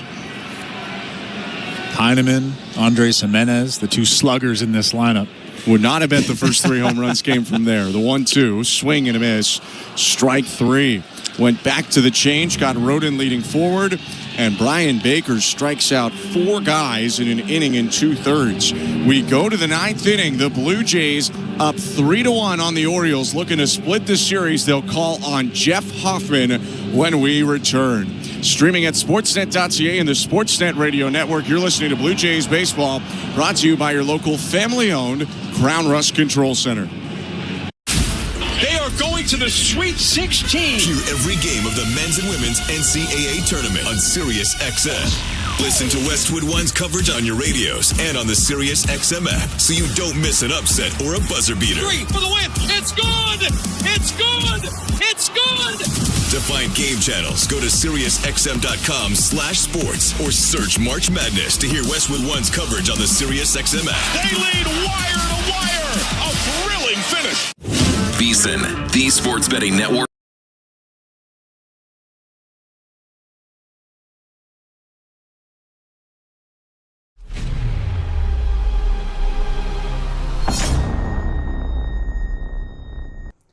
Hey, you. Yeah, you. I'm talking to you, the baseball fan, hanging out with us, most preferably a Toronto Blue Jays fan, hanging out with us here at the best live hangout every single game on Toronto Sports Insider. Attention Blue Jays fans, if you are looking for wall-to-wall coverage of every single Toronto Blue Jays game this season, you're at the right place. Real-time reactions, game breakdowns, and all the latest news on our Blue Jays. We're covering every pitch, every home run, every big moment all season long, and we want you here for the ride. So hit that subscribe button, turn on the notification bell so you don't miss a game, and plus, join in on our live chat streams. Let's make this a Blue Jays season to remember. Go Blue Jays, go. We'll see you in the chat. And you're listening to Blue Jays Baseball on Sirius XM. There's the exclamation point for all assembled here at Rogers Center. Radio Network. Welcome back to Rogers Center for the top of the 9th. This pitching change is brought to you by Home Hardware. Cover all your project spaces with the Bring Beauty Tone home sale. It's the closer, Jeff Hoffman, in for a second straight night. His first save opportunity as a Blue Jay. 3-1 Blue Jays. Hoffman gets 8-9-1 in the Baltimore order, starting with Ramon Urias. The pitch. Fastball outside at 97, really close. It's called ball 1. As soon as Tyler Heineman caught that baseball and realized it wasn't called a strike, he kind of dropped his glove, dropped his shoulders, really needed that pitch. Hoffman kicks and delivers. Fastball zips in at 96, strike 1.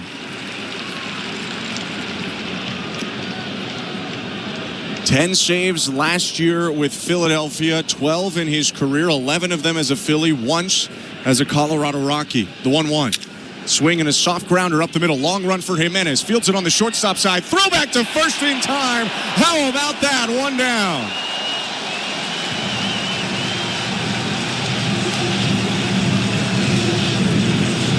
Nice way to start your 9th inning for Jeff Hoffman. Just get them to roll it to the 3-time Gold Glove second baseman Andres Jimenez, who makes a shortstop play for the out. Never a doubt.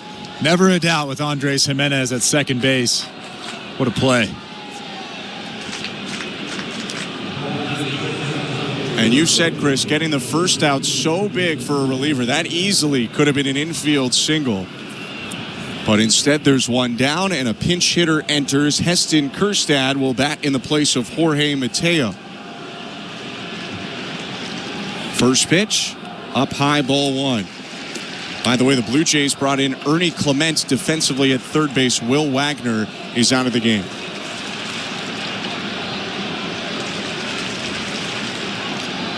The 1-0. Called strike with a 97-mile-per-hour heater, 1-1. Fastball, splitter, slider. The mix for Jeff Hoffman feels that those three allow him to pitch well to both sides. The 1-1. Went with the splitter, missed low. 2 balls, 1 strike.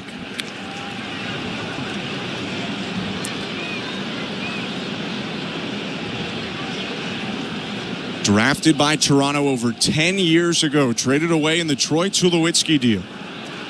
Hoffman's 2-1.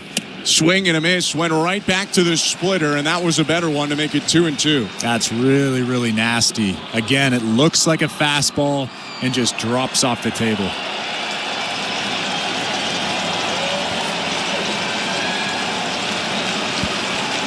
The 2-2. Swing and a miss. Strike 3. There are 2 down.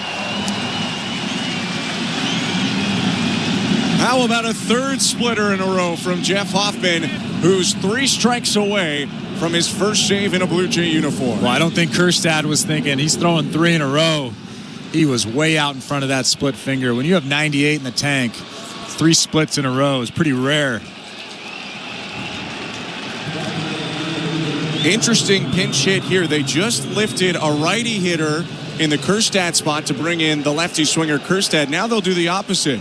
Left-handed hitter Colton Cowser lifted from the game. Gary Sanchez off the bench. It's only Jordan Westberg that remains on the bench right now for Baltimore. The pitch. Called strike with a slider, 0-1.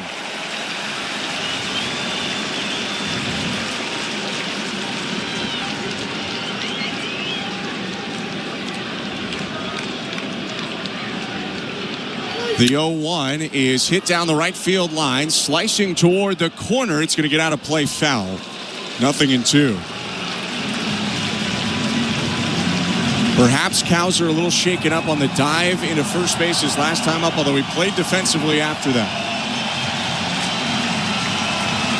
3-1 Blue Jays, 2 outs, no one aboard, top of the 9th. An 0-2 count, fans on their feet. Hoffman kicks and fires. And it's fouled back. We'll do it again.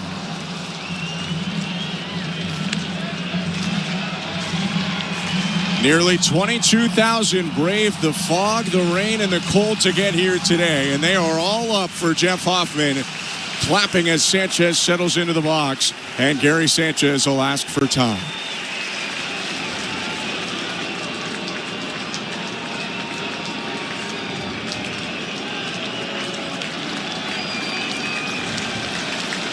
Hoffman in the set. His 0-2.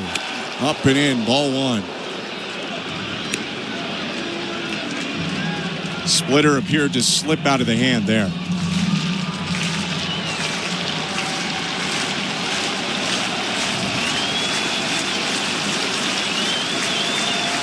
Now the 1-2. Fouled off the mask of Tyler Heineman.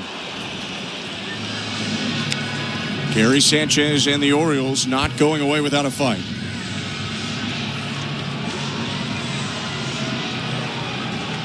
Sanchez played yesterday, went 0 for 3. Brought in on a 1-year deal this offseason. He's looking out at Hoffman, set at the belt. Hoffman twists, delivers home, and misses with the slider outside, 2-2.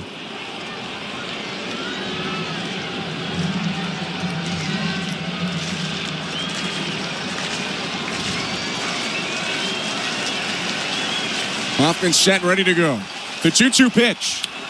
Late swing, and he hit it foul. Sanchez doing everything he can to keep this game alive. Gary Sanchez looking good up there, fouling off some tough pitches. Slider there that was up in the zone, doing everything he can to stay alive here. He rests the bat on his right shoulder, looking out at Hoffman. Another 2-2. Bounce to the plate, picked by Heineman, ball 3. Sanchez trying to get on any way he can. If he reaches, the tying run will be represented at the plate by Adley Rutschman. Full count, 2 outs, 3-1 Blue Jays, top of the 9th. The payoff pitch. Swing and a deep drive. Left field line, hooking. Foul. Fan threw it back on the field like it was a homer. It wasn't. Keep that thing. Yeah, nothing wrong with keeping a foul ball. But we'll do it again at 3-2. This has been a 9-pitch battle between Hoffman and Sanchez. And Tyler Heineman's going to go out to the mound, talk to Hoffman, probably just give him a rest as much as anything. Yeah, the thing that you have to remember if you're Jeff Hoffman out on that mound right now is you just don't want to put Gary Sanchez on. You want to make him hit his way on.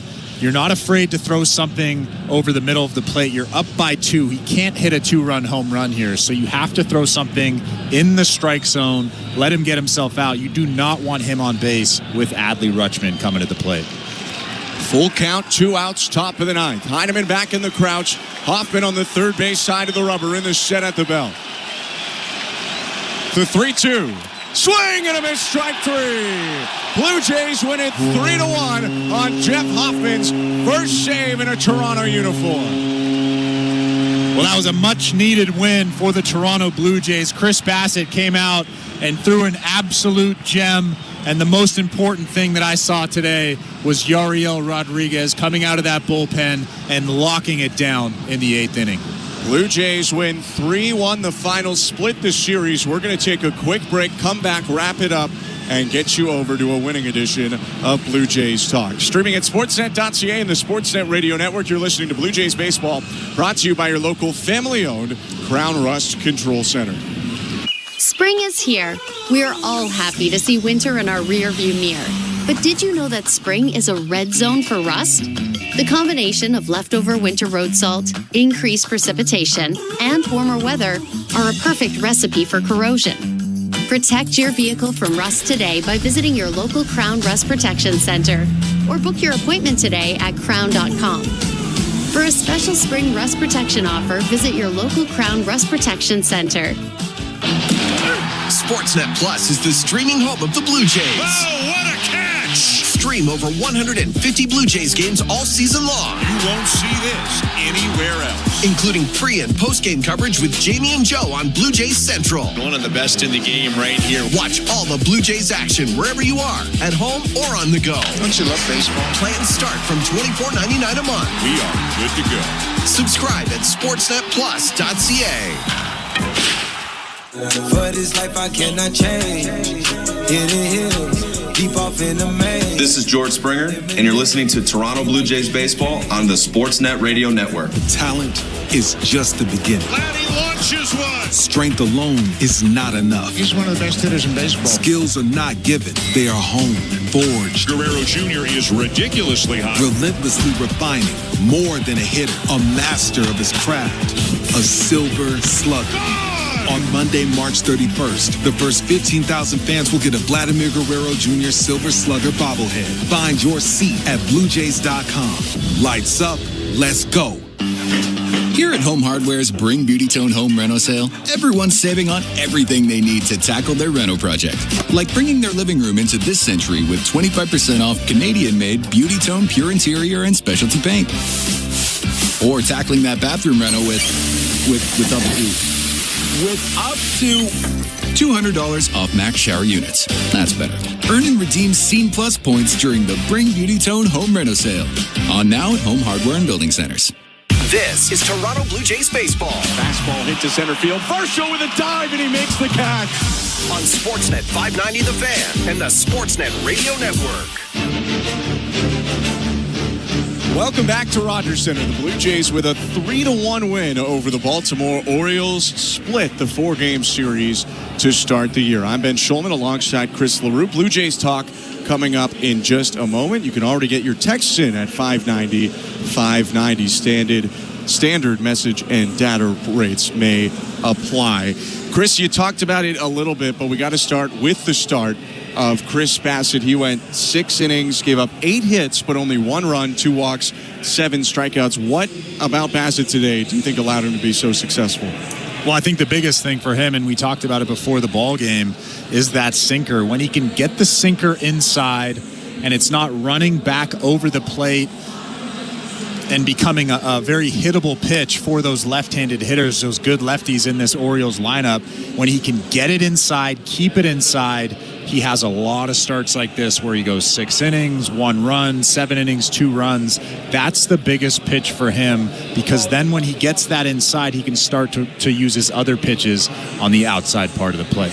Blue Jays also got great relief work after that. A scoreless inning from Brendan Little.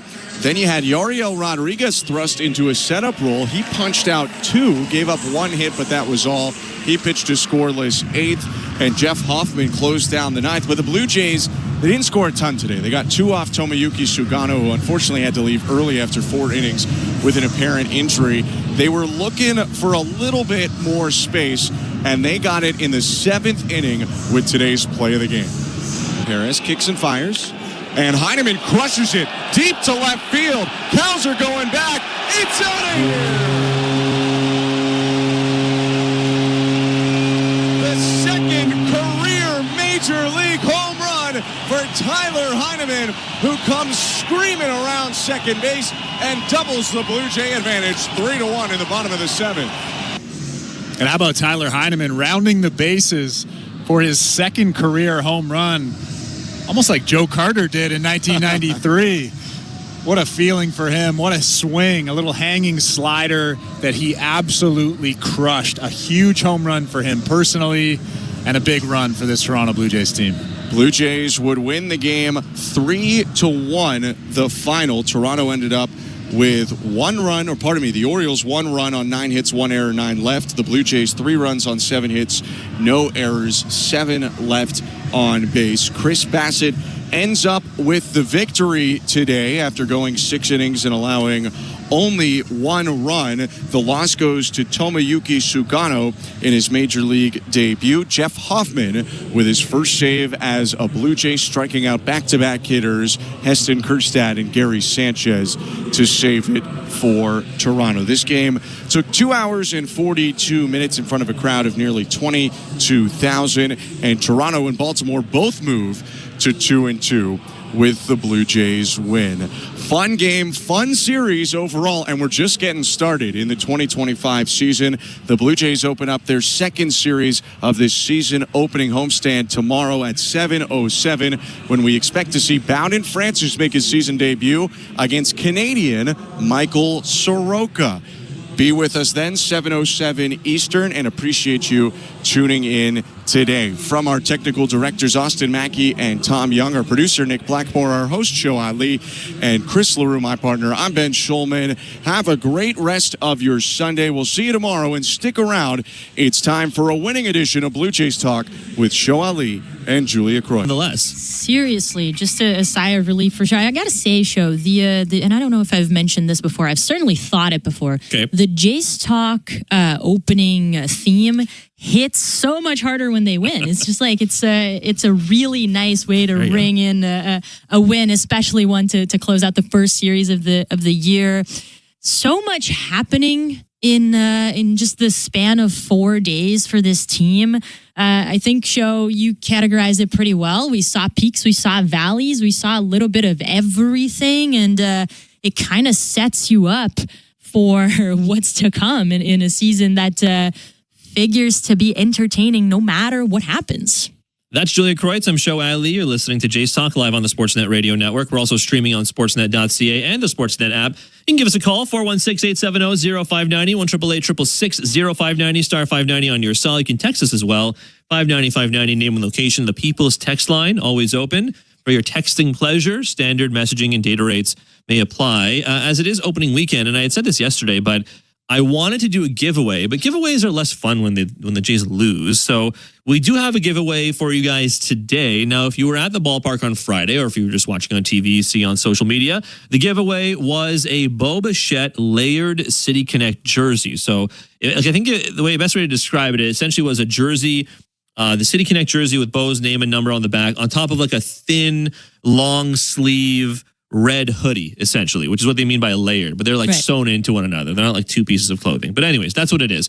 But Tom Young kindly procuring one for us to give away. So thank you, Tom. Thank you, Tom. We will throw out a question after the break, so stay tuned for that. But all you'll have to do to be eligible to win is answer the question via the text line, and we'll be off. So we'll ask a question, a player will be involved, you'll text that player's name to 590-590, name and location, and There you go. That's how it works. I have to say I'm excited because I did get a bit of a sneak preview of what the question is. It's a pretty interesting one. Got to say, I didn't know the answer off the top of my head. It's stay tuned. This should be fun. It is a Tyler Heineman question. Yeah, okay? It's Tyler Heineman related questions. There you go. You can start Googling things about Tyler Heineman if you want right now. But let's start with Chris Bassitt.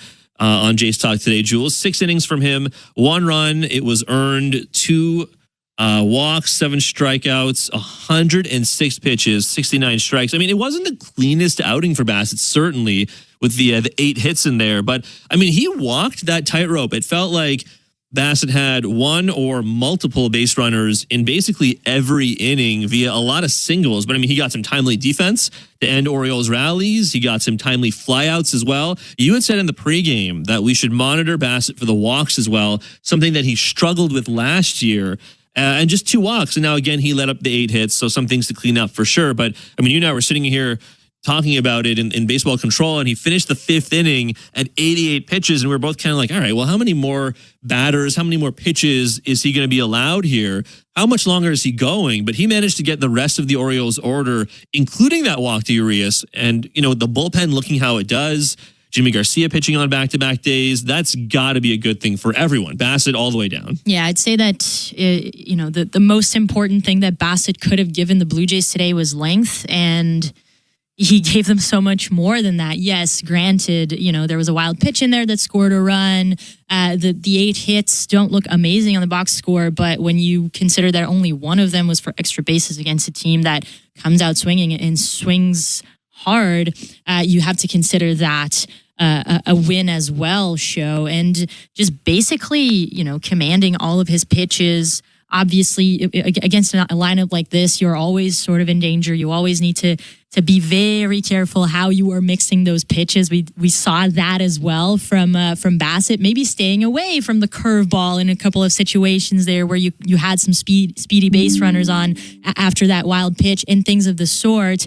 But really establishing a pitch such as the sinker and then coming back with the cutter was such an important pitch for him today.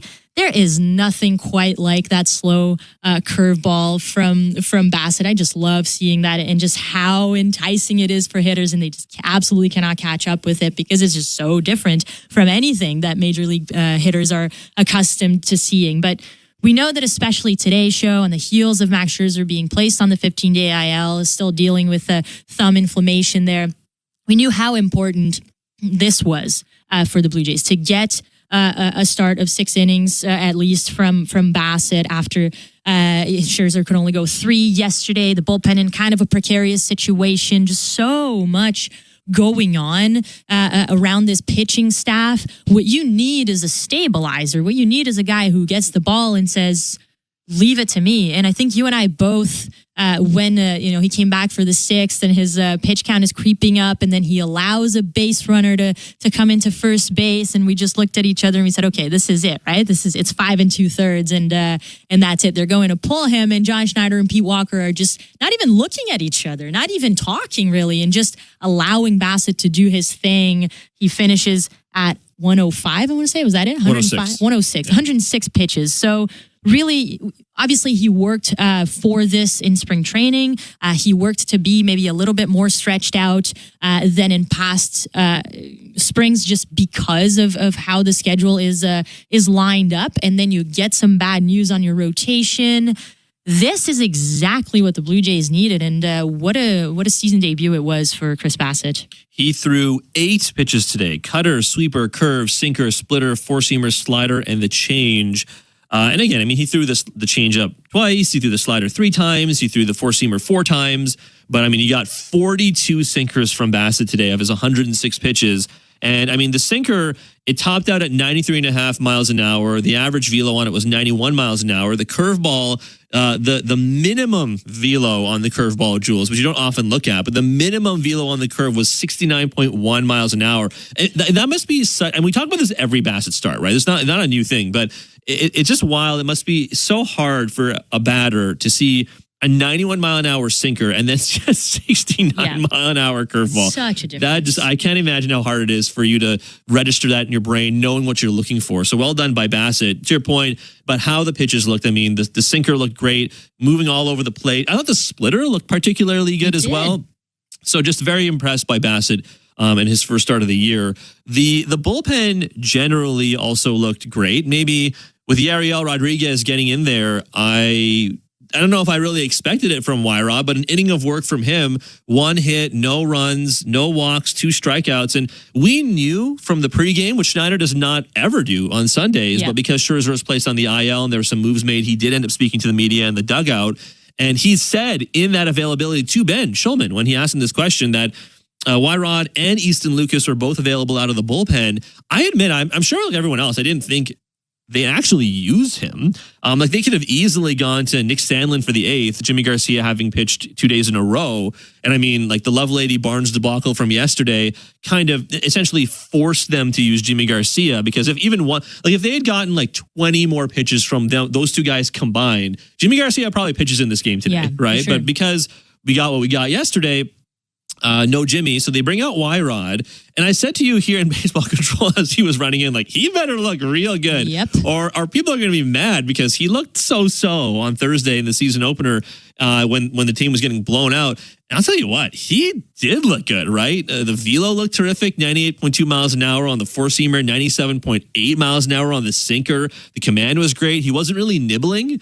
And he was confident. Like, the demeanor looked good. And that made me feel a whole lot better about Wyrod versus the version of him we saw on Thursday. And I got to think that will go a long way towards feeling better about him pretty likely starting on Friday versus the Mets, with what John Schneider said pregame. Yeah, and it's, even when he was falling behind, I believe there was one batter there, he fell behind 3-0, and the confidence did not waver, and he knew what it was that he was looking for, what he was trying to do. He came back, he pounded the zone just trusted the velo in that spot, which is way easier said than done, Joe, especially against a lineup like this with the game as close as it was. But he trusted himself. He trusted the game plan, worked well with Tyler Heineman as well, who had a big day for the Blue Jays.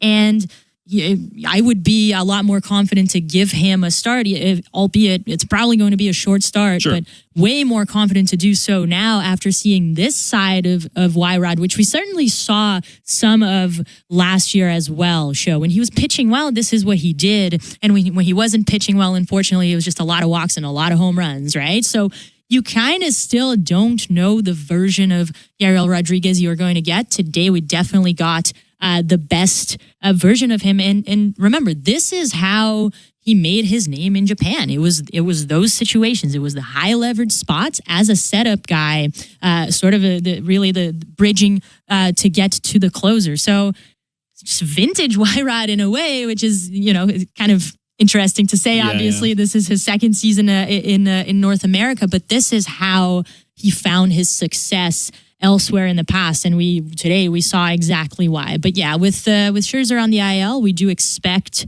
Rodriguez to get a start. I believe it's next Friday. This coming Friday, yeah. Yeah, that would be Scherzer's next start. So Wyrod will probably slide in there. Unfortunate situation for Scherzer there, but yeah, you kind of feel a little bit better about having Rodriguez kind of return to this position. And then obviously, keep him loose today, give him an inning, make sure that he is in game shape. Let's put it like that, for when the time comes when you need him for a little bit more than that. Jeff in Toronto on the text line saying, can Yariel start on Friday after pitching tonight? And then Tegan in Acton, Ontario, also asking thoughts on Wyrod likely joining the rotation with Mad Max on the IL. And it seems like, I think at least to start, the solution, whether it's a Band-Aid or a long-term solution, this season will be Wyrod in that spot, just like going forward, right? And Schneider did say pregame that Wyrod was not necessarily stretched out to throw like 100 pitches on Friday, to your point. So if that's the case, I got to imagine it won't be the longest start you'll ever see. Just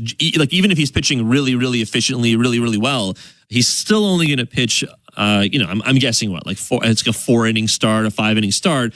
And it does, again, beg the question of who goes after Wyrod. That'll probably be a question that we get more clarity on as we get closer to Friday, because there's an off day on Thursday. So we'll see how that affects the usage of the bullpen starting tomorrow with a 3-game set beginning at the Rogers Center tomorrow with the Nationals coming to town. So that it'll be interesting to see how they navigate that to a certain extent. But you're right. I mean, When he's pitching well, Wyrod had a very good season last year, and then especially towards the end, it started to fall apart. So everything else with this team towards the end last season. It's a good point. Like, not a lot of things went right down the stretch and a season where they won 70-something games, right? So I am curious to see how certainly he reacts in terms just physically, Wyrod, to today's game, but he didn't throw that many pitches. So it's not like he was really taxed. So I'm guessing it will be him on Friday. 416-870-0590, 1-888-666-0590, star 590 on your cell. Those are the numbers to call. 590-590, name and location. We got a couple texts in already, but still a lot more to get to. We will continue reading your texts on the People's Text line, but let's go to the phones and let's go to Eddie in Fort Erie. Eddie, welcome to Jays Talk. What's up, man? Not much, show. And Julia, how you guys doing today? Good. Always fun when you wrap up a weekend series with a win, right? Oh, yeah. You know what? I've had my eye on this series since Anthony Santander signed with the Blue Jays, because I was thinking to myself, you know what? How will the Orioles be pitched to now with Santander, now the Blue Jays? And the answer was kind of like the same for when the Blue Jays pitched to them. I mean, they just kept hitting everything out, and I thought to myself, you know what? Maybe they may not be as bad as we thought, because, without Santander. And I mean, this was just a strange series all the way around. I mean, the one thing I took from the Orioles side is that with their offense, if they give their pitchers a nice long lead like they did on opening day and to a certain degree Saturday, they feel a lot more, relaxed. You know what I mean? Because they don't have that ace guy like Corbin Burns was. But if it's a tight game, and it's like they're going to have to make, pitches, that are good and not make a mistake. And in this case, they lost 2 pitchers in this series. So that really, kind of asked a lot for them. But I'm very fortunate that we got a split, because you know what? For me, it's like a clean slate now, because it's 2-2. We didn't lose 3 out of 4 or get swept. And now it's like with Barrios on Tuesday, you know what I mean? He has a chance to start off fresh, So other than that, I'm very happy with the series, and I'm looking forward to seeing what happens next. I know it doesn't look good, but you know what? Let's just watch, Hey, Eddie, thanks for the call, man. Always appreciate you joining us. Yeah, I do feel like, I said this off the top, Jules, but it did feel like the Jays were not fortunate to win today, but just given how the lows were when they did lose. Obviously, opening day was not a great showing by any means. That feels like you're honestly stating it lightly. And then yesterday's game with the collapse and Scherzer on the IL and the bullpen moves, which you can get into certainly as well, which were made before the game today. It felt like a series split against the Orioles, who looked pretty good, all things considered, was something you're fortunate to get. I think, too, because you don't want to fall behind. I mean, it's only 4 games, so you don't want to fall behind too early in the division this early in the season, right? I mean, even Scherzer has often said this, and other players have said this too, but you don't really know what a team is until May. It's March 30th today, so we got one more game tomorrow in March, and then we got the month of April. So you only have like 4 weeks essentially before you get to this like unofficial point where you can start to make real judgments about the team. And I mean, you can make judgments now if you really want, but just sweeping declarations, I feel like I'm not going to try and make them until we get closer to May. But even so, I think you do feel better about it, because if you were 1-3 taking on the Nationals, even though the Nationals are a little less than team, I mean, you know how it is. Any team can win on any given day, given how the pitchers go or how the offense goes. So, yeah, I'm kind of with Eddie in the sense that you feel good about leaving with a series split. And, I mean, gosh, if not for, I think there was a text here from Tony in Kitchener, if not for maybe a potential bullpen collapse yesterday, maybe you could have been 3-1 to leave this series. Yeah, which is, it's a tough one to sort of swallow and accept, because I would agree with that. Yesterday felt like a winnable game, even after Scherzer departed a little bit earlier. And I understand we've spoken at length about, the bullpen and the choices and the deployment and all of that. But you drop that game, this game becomes as must win as a game 4 could be, right? And so the Blue Jays kind of had an obligation to win here, especially when you consider that the Orioles are now off to face the Red Sox, which is another division clash for Baltimore. But you will start getting some clarity and some separation pretty soon.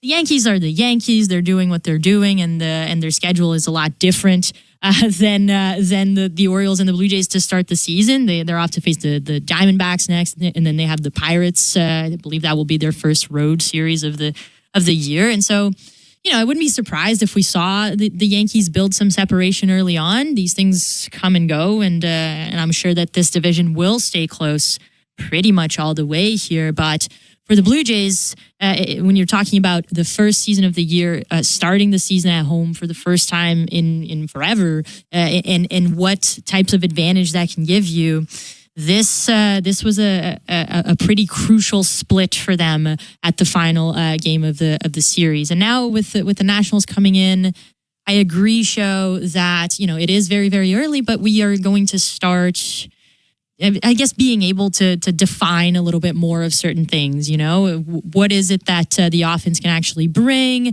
Can Anthony Santander provide a little bit more with the bat? Can Vladdy provide more than just good contact? Will we start seeing the pop come back a little bit? It always takes a little bit with Vladdy, but I believe that, from the second series on is when you can start to get a little bit more clarity on certain tendencies and certain signatures about this team. The probables for the National Series in terms of the pitching matchups tomorrow, Monday, Bowden Francis versus Canada's own Michael Soroka, which I'm quite excited to see.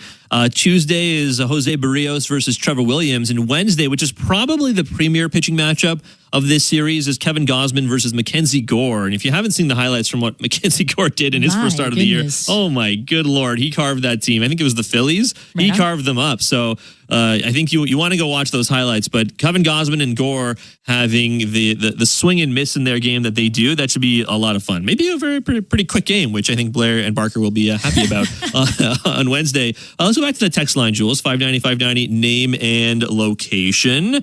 Let's see. Tim in Hamilton. Y-Rod was brilliant. I'm not going to lie. When Mountcastle came up with a man on in the 8th, I was pretty sure it was all over. To see him make quick work of Holiday right after was killer. This one's from Shane in Brockville. Shane, call me Captain Obvious, but if Y-Rod can command his fastball and look like he did today, he may be useful after all. He is so inconsistent, so I still need to see this a few more times before he is in the circle of trust. Totally valid. Mark from Sudbury. Y-Rod, he had one good inning, so you're both willing to forgive everything and are good for a start. Make it make sense, please. Totally different things.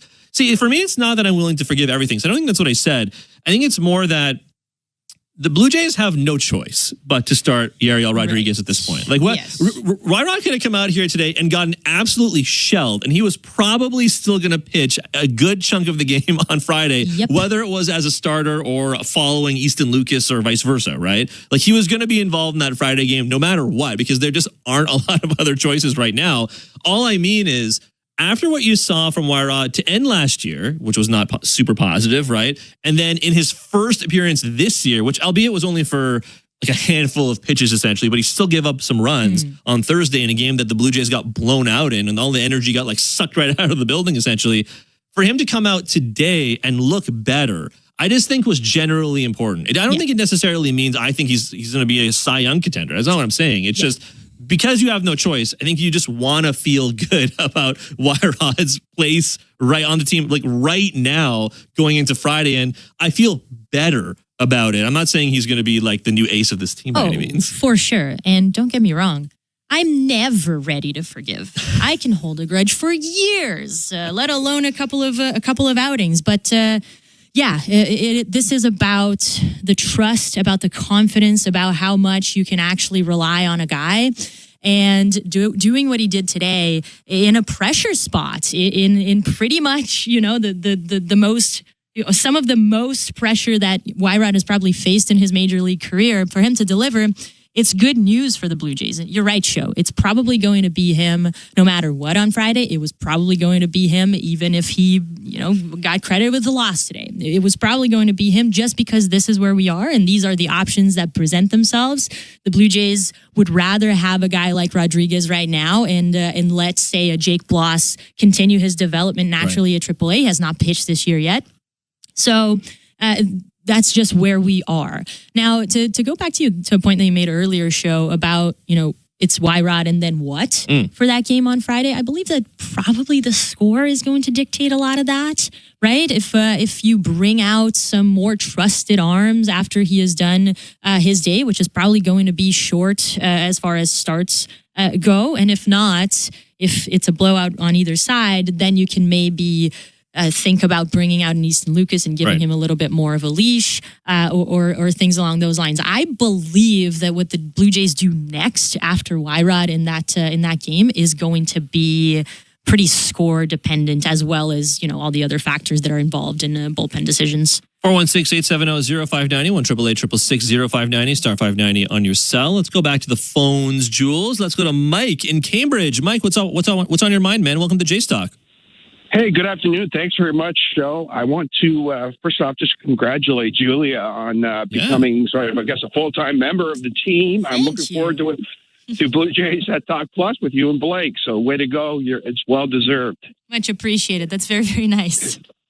Now, regarding, I hate being negative on this day because it was fun to watch that game. But I was telling the producer, I think like Scherzer, I'm getting tired of everybody saying how sorry they are for him.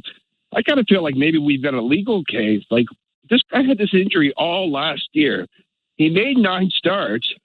I'm assuming he had to pass a medical, but I feel like he stole $15.5 million from the Jays. 3 innings. And now, is he going to fight through it? No, it has to be 100%. He's 4,000 years old. It's never going to be 100%. And honestly, I've heard no one in the media. I know he's a warrior. I know he's been great. I love the guy. But nobody's commenting on the fact that, we signed him. He took the $15.5 million, and he's got an injury that dates back to last year. What do you guys think? Hey, Mike, I appreciate the call. Thank you for joining us. I want to read another text also because I think this plays into what Mike's saying. The text from Clay in Scarborough. So Clay he says, a longtime Jays fan here. I'm also a licensed physiotherapist in Canada for the last 7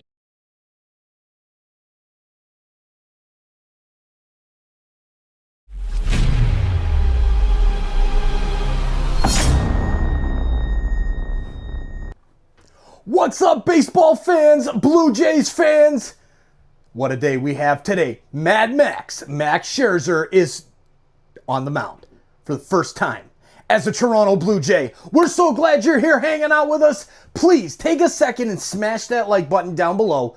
We only hit 100 likes yesterday on the Blue Jays' big win, evening this early season series against the Orioles. Let's get the victory today. Let's get some run support like we did yesterday, but today for Mad Max, and let's have some fun in the chat. Don't forget, if you're new here, hit that subscribe button and turn on the bell so you don't miss it when we're live for every single Toronto sports game. We're live today, yes, for Toronto FC at BMO, the Blue Jays here at the Dome, and the Leafs out on the West Coast, out in LA tonight. And oh yeah, March Madness, we got both of those games too.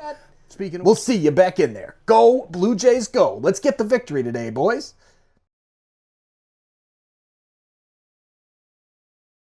The knowledge that he was dealing with an injury, not just when it cropped up in the spring, but the knowledge that he was dealing with an injury pre him signing with the Blue Jays has got to have been possessed by the team, 100%. Right? Like they clearly knew, like they must have known. And I mean, he was talking to the media. I remember I was on that conference call when he was on the Zoom call when he was talking to the media about the is he healthy? Is it all behind you? And he's like, yeah, it was a nerve issue. It's fine. It's all good. And I believe him, but it's also, he clearly was not 100% then, and they felt they could manage it. All right. Like, I mean, if you feel you can manage it, that's your decision. I'm not a medical expert, so I can't make a prognosis on that. But I still can't help but think that if they knew this, and then the day of his start yesterday, he felt discomfort before the game even started, and then said, we can still manage this with the players we have on the roster. Like Yarborough's release is still going to bother a lot of people, and it still kind of bothers me, honestly. And again, I know Ryan Yarborough's release, at least in part, was partially to do right by the guy because, he would likely have been DFA'd. Like if all was going well, he would have been likely DFA'd when Swanson or Burr returned because of how they felt about Yariel Rodriguez. But they knew Scherzer wasn't right. And I just can't help but think that you could have insulated yourself from this situation a little bit more that they now find themselves in, where we're talking about Wyrod starting on Friday and Easton Lucas being the guy, and you call up Jake Bloss, and how much does Eric Lauer play into the, you know what I mean? Like you're suddenly having all of these conversations, and it feels like it was eminently avoidable because you knew from before he even pitched for the very first time in the spring that he wasn't 100%. Right. And listen, if you get a little bit of an extended version of what we saw today from Wyrod, then you can look back and say we still did the right thing. But if you don't, then things start to get a little bit more interesting. And can Easton Lucas find his stuff at the major league level at this point? He hasn't so far, but are you willing to give him more of a chance than say Yarbrough? It's going to be pretty fascinating show. The Blue Jays can come out of this looking pretty smart.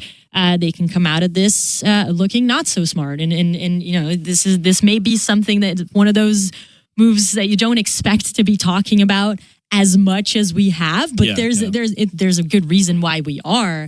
As for the injury concerns with Scherzer, we have heard him speak about, I was honest from the start. I did the medicals, and the team and Ross Atkins saying things along the lines of, yes, we knew, we were aware, and based on our assessments, things were going to be fine, and we were going to work with the player to make sure that he was ready to go. And obviously, the best laid plans, right, Joe? It's tough to predict, even with a younger guy. It's always tough to predict, but it does seem like the Blue Jays needed a little bit more of a contingency plan. We'll see how this one turns out for him. So far, so good. I think that we're going to start getting this answer in more of a concrete way on Friday when Yariel Rodriguez starts in place of Max Scherzer. Yeah, I think you can draw some conclusions from what you saw from Wyrod, but there's such short outings for him in relief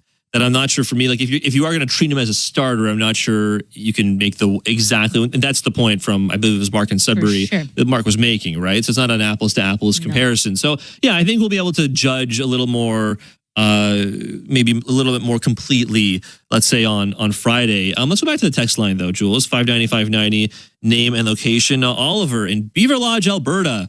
Oliver says, Heineman steps up. Go Jays, go. And I got to say, Tyler Heineman pimping the ever-loving crap out of the home run, just his second career home run. You and I were talking about the roster during the game here, and like Heineman, Straw being 8-9 batters, I think came up, and how, you know what, doesn't look great.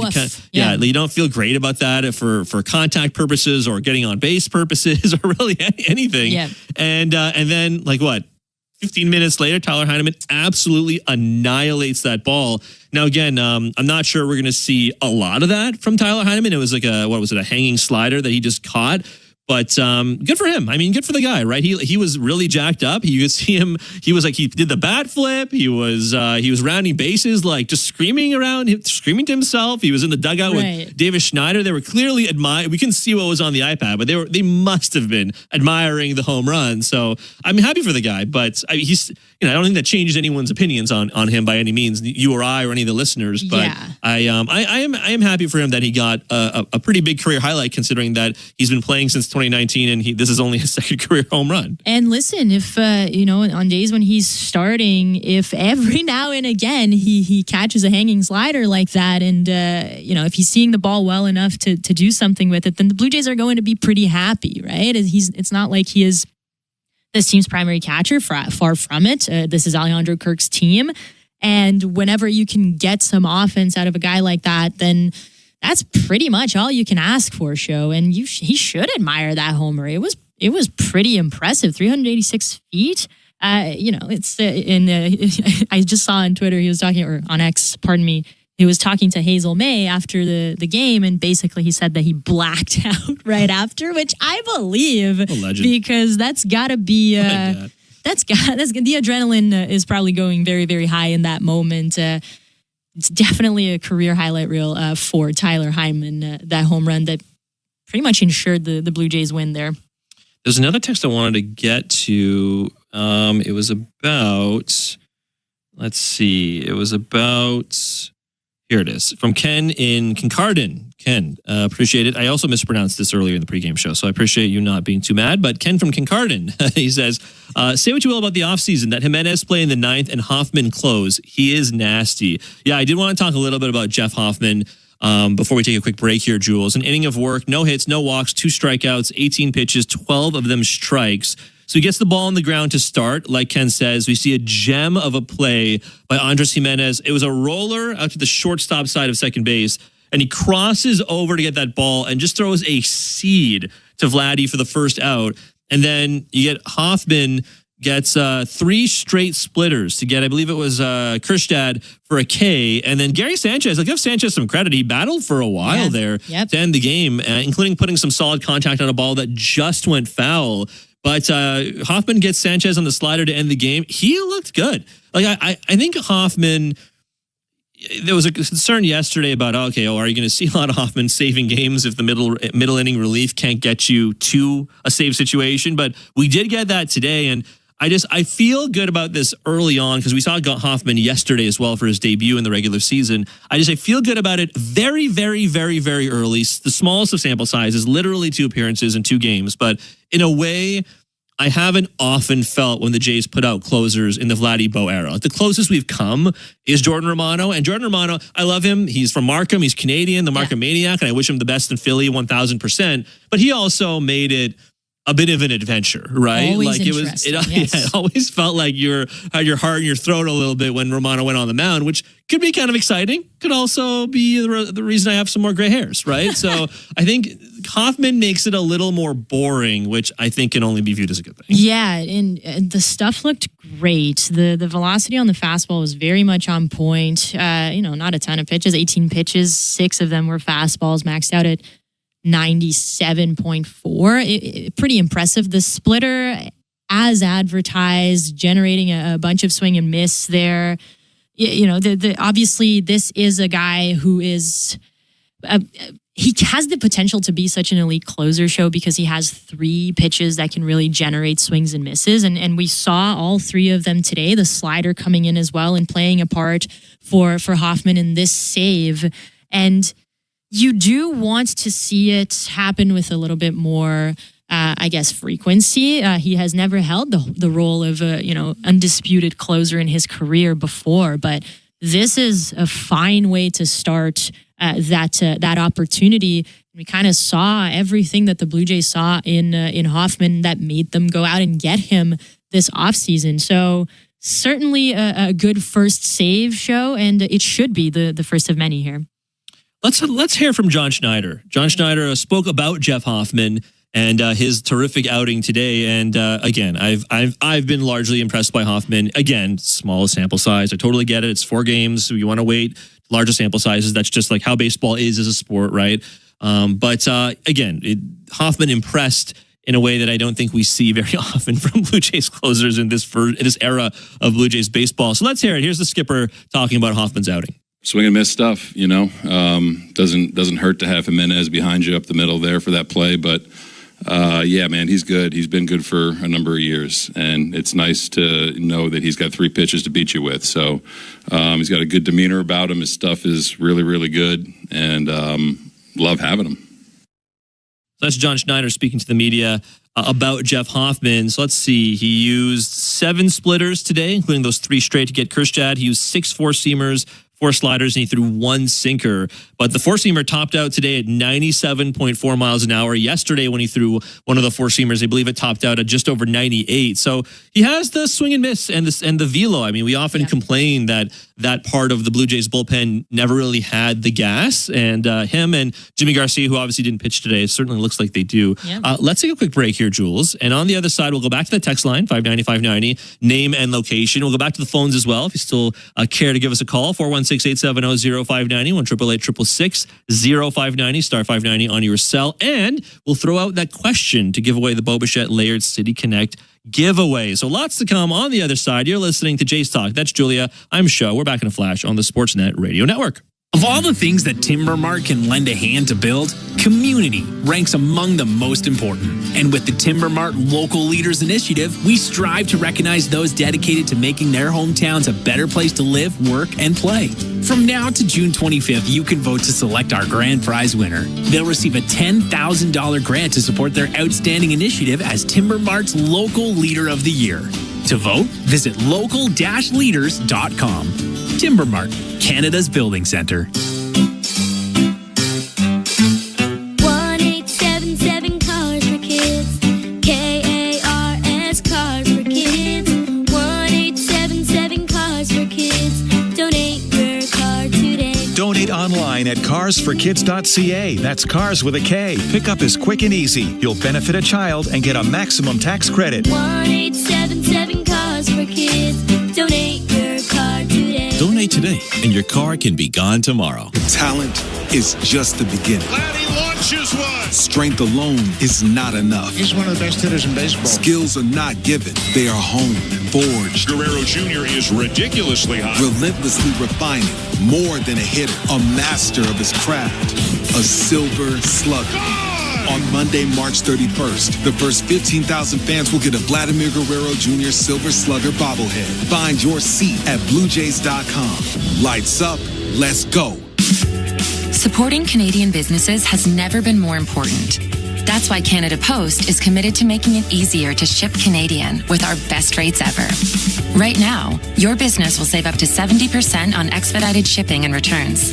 Plus, as a Toronto-based business, you can access rates as low as $3.50 for lightweight local packages. It's time to shop Canadian, ship Canadian. Learn more about our best rates at canadapost.ca/shipcanadian.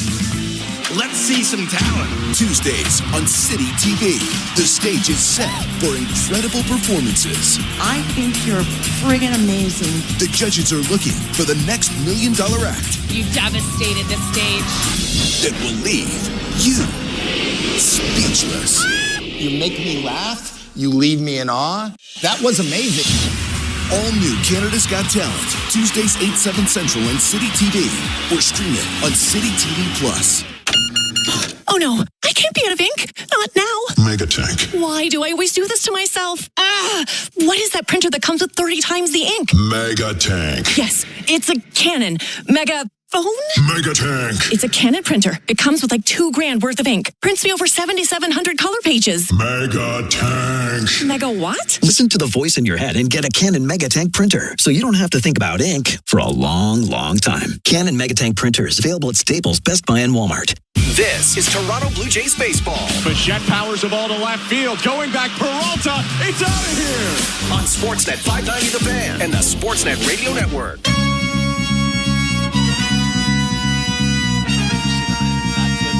Sure did. Yeah, he's been working on it all winter. I don't think he practiced it right-handed. I think he's only practiced it left-handed. But he was very excited to put the jacket on. I can tell you that. I don't know if the cameras or the microphones caught that, but huge swing, obviously. You know, you get an add-on run there. That's big. That's John Schneider talking about the bat flip from Tyler Heineman, which he really pimped. My goodness. But hey, if you only hit 2 career home runs, that was your second ever, I mean, I would probably do the exact same thing. I mean, hard to blame him for that. And he had to wait quite a bit of time. So I think we're going to talk a little bit more about that right now. Yes, we will. We're going to get to the giveaway question in a mere seconds here, but you are listening to Blue Jays Talk here on the Sportsnet Radio Network. That's Julia Kreutz. I'm Sho Ali.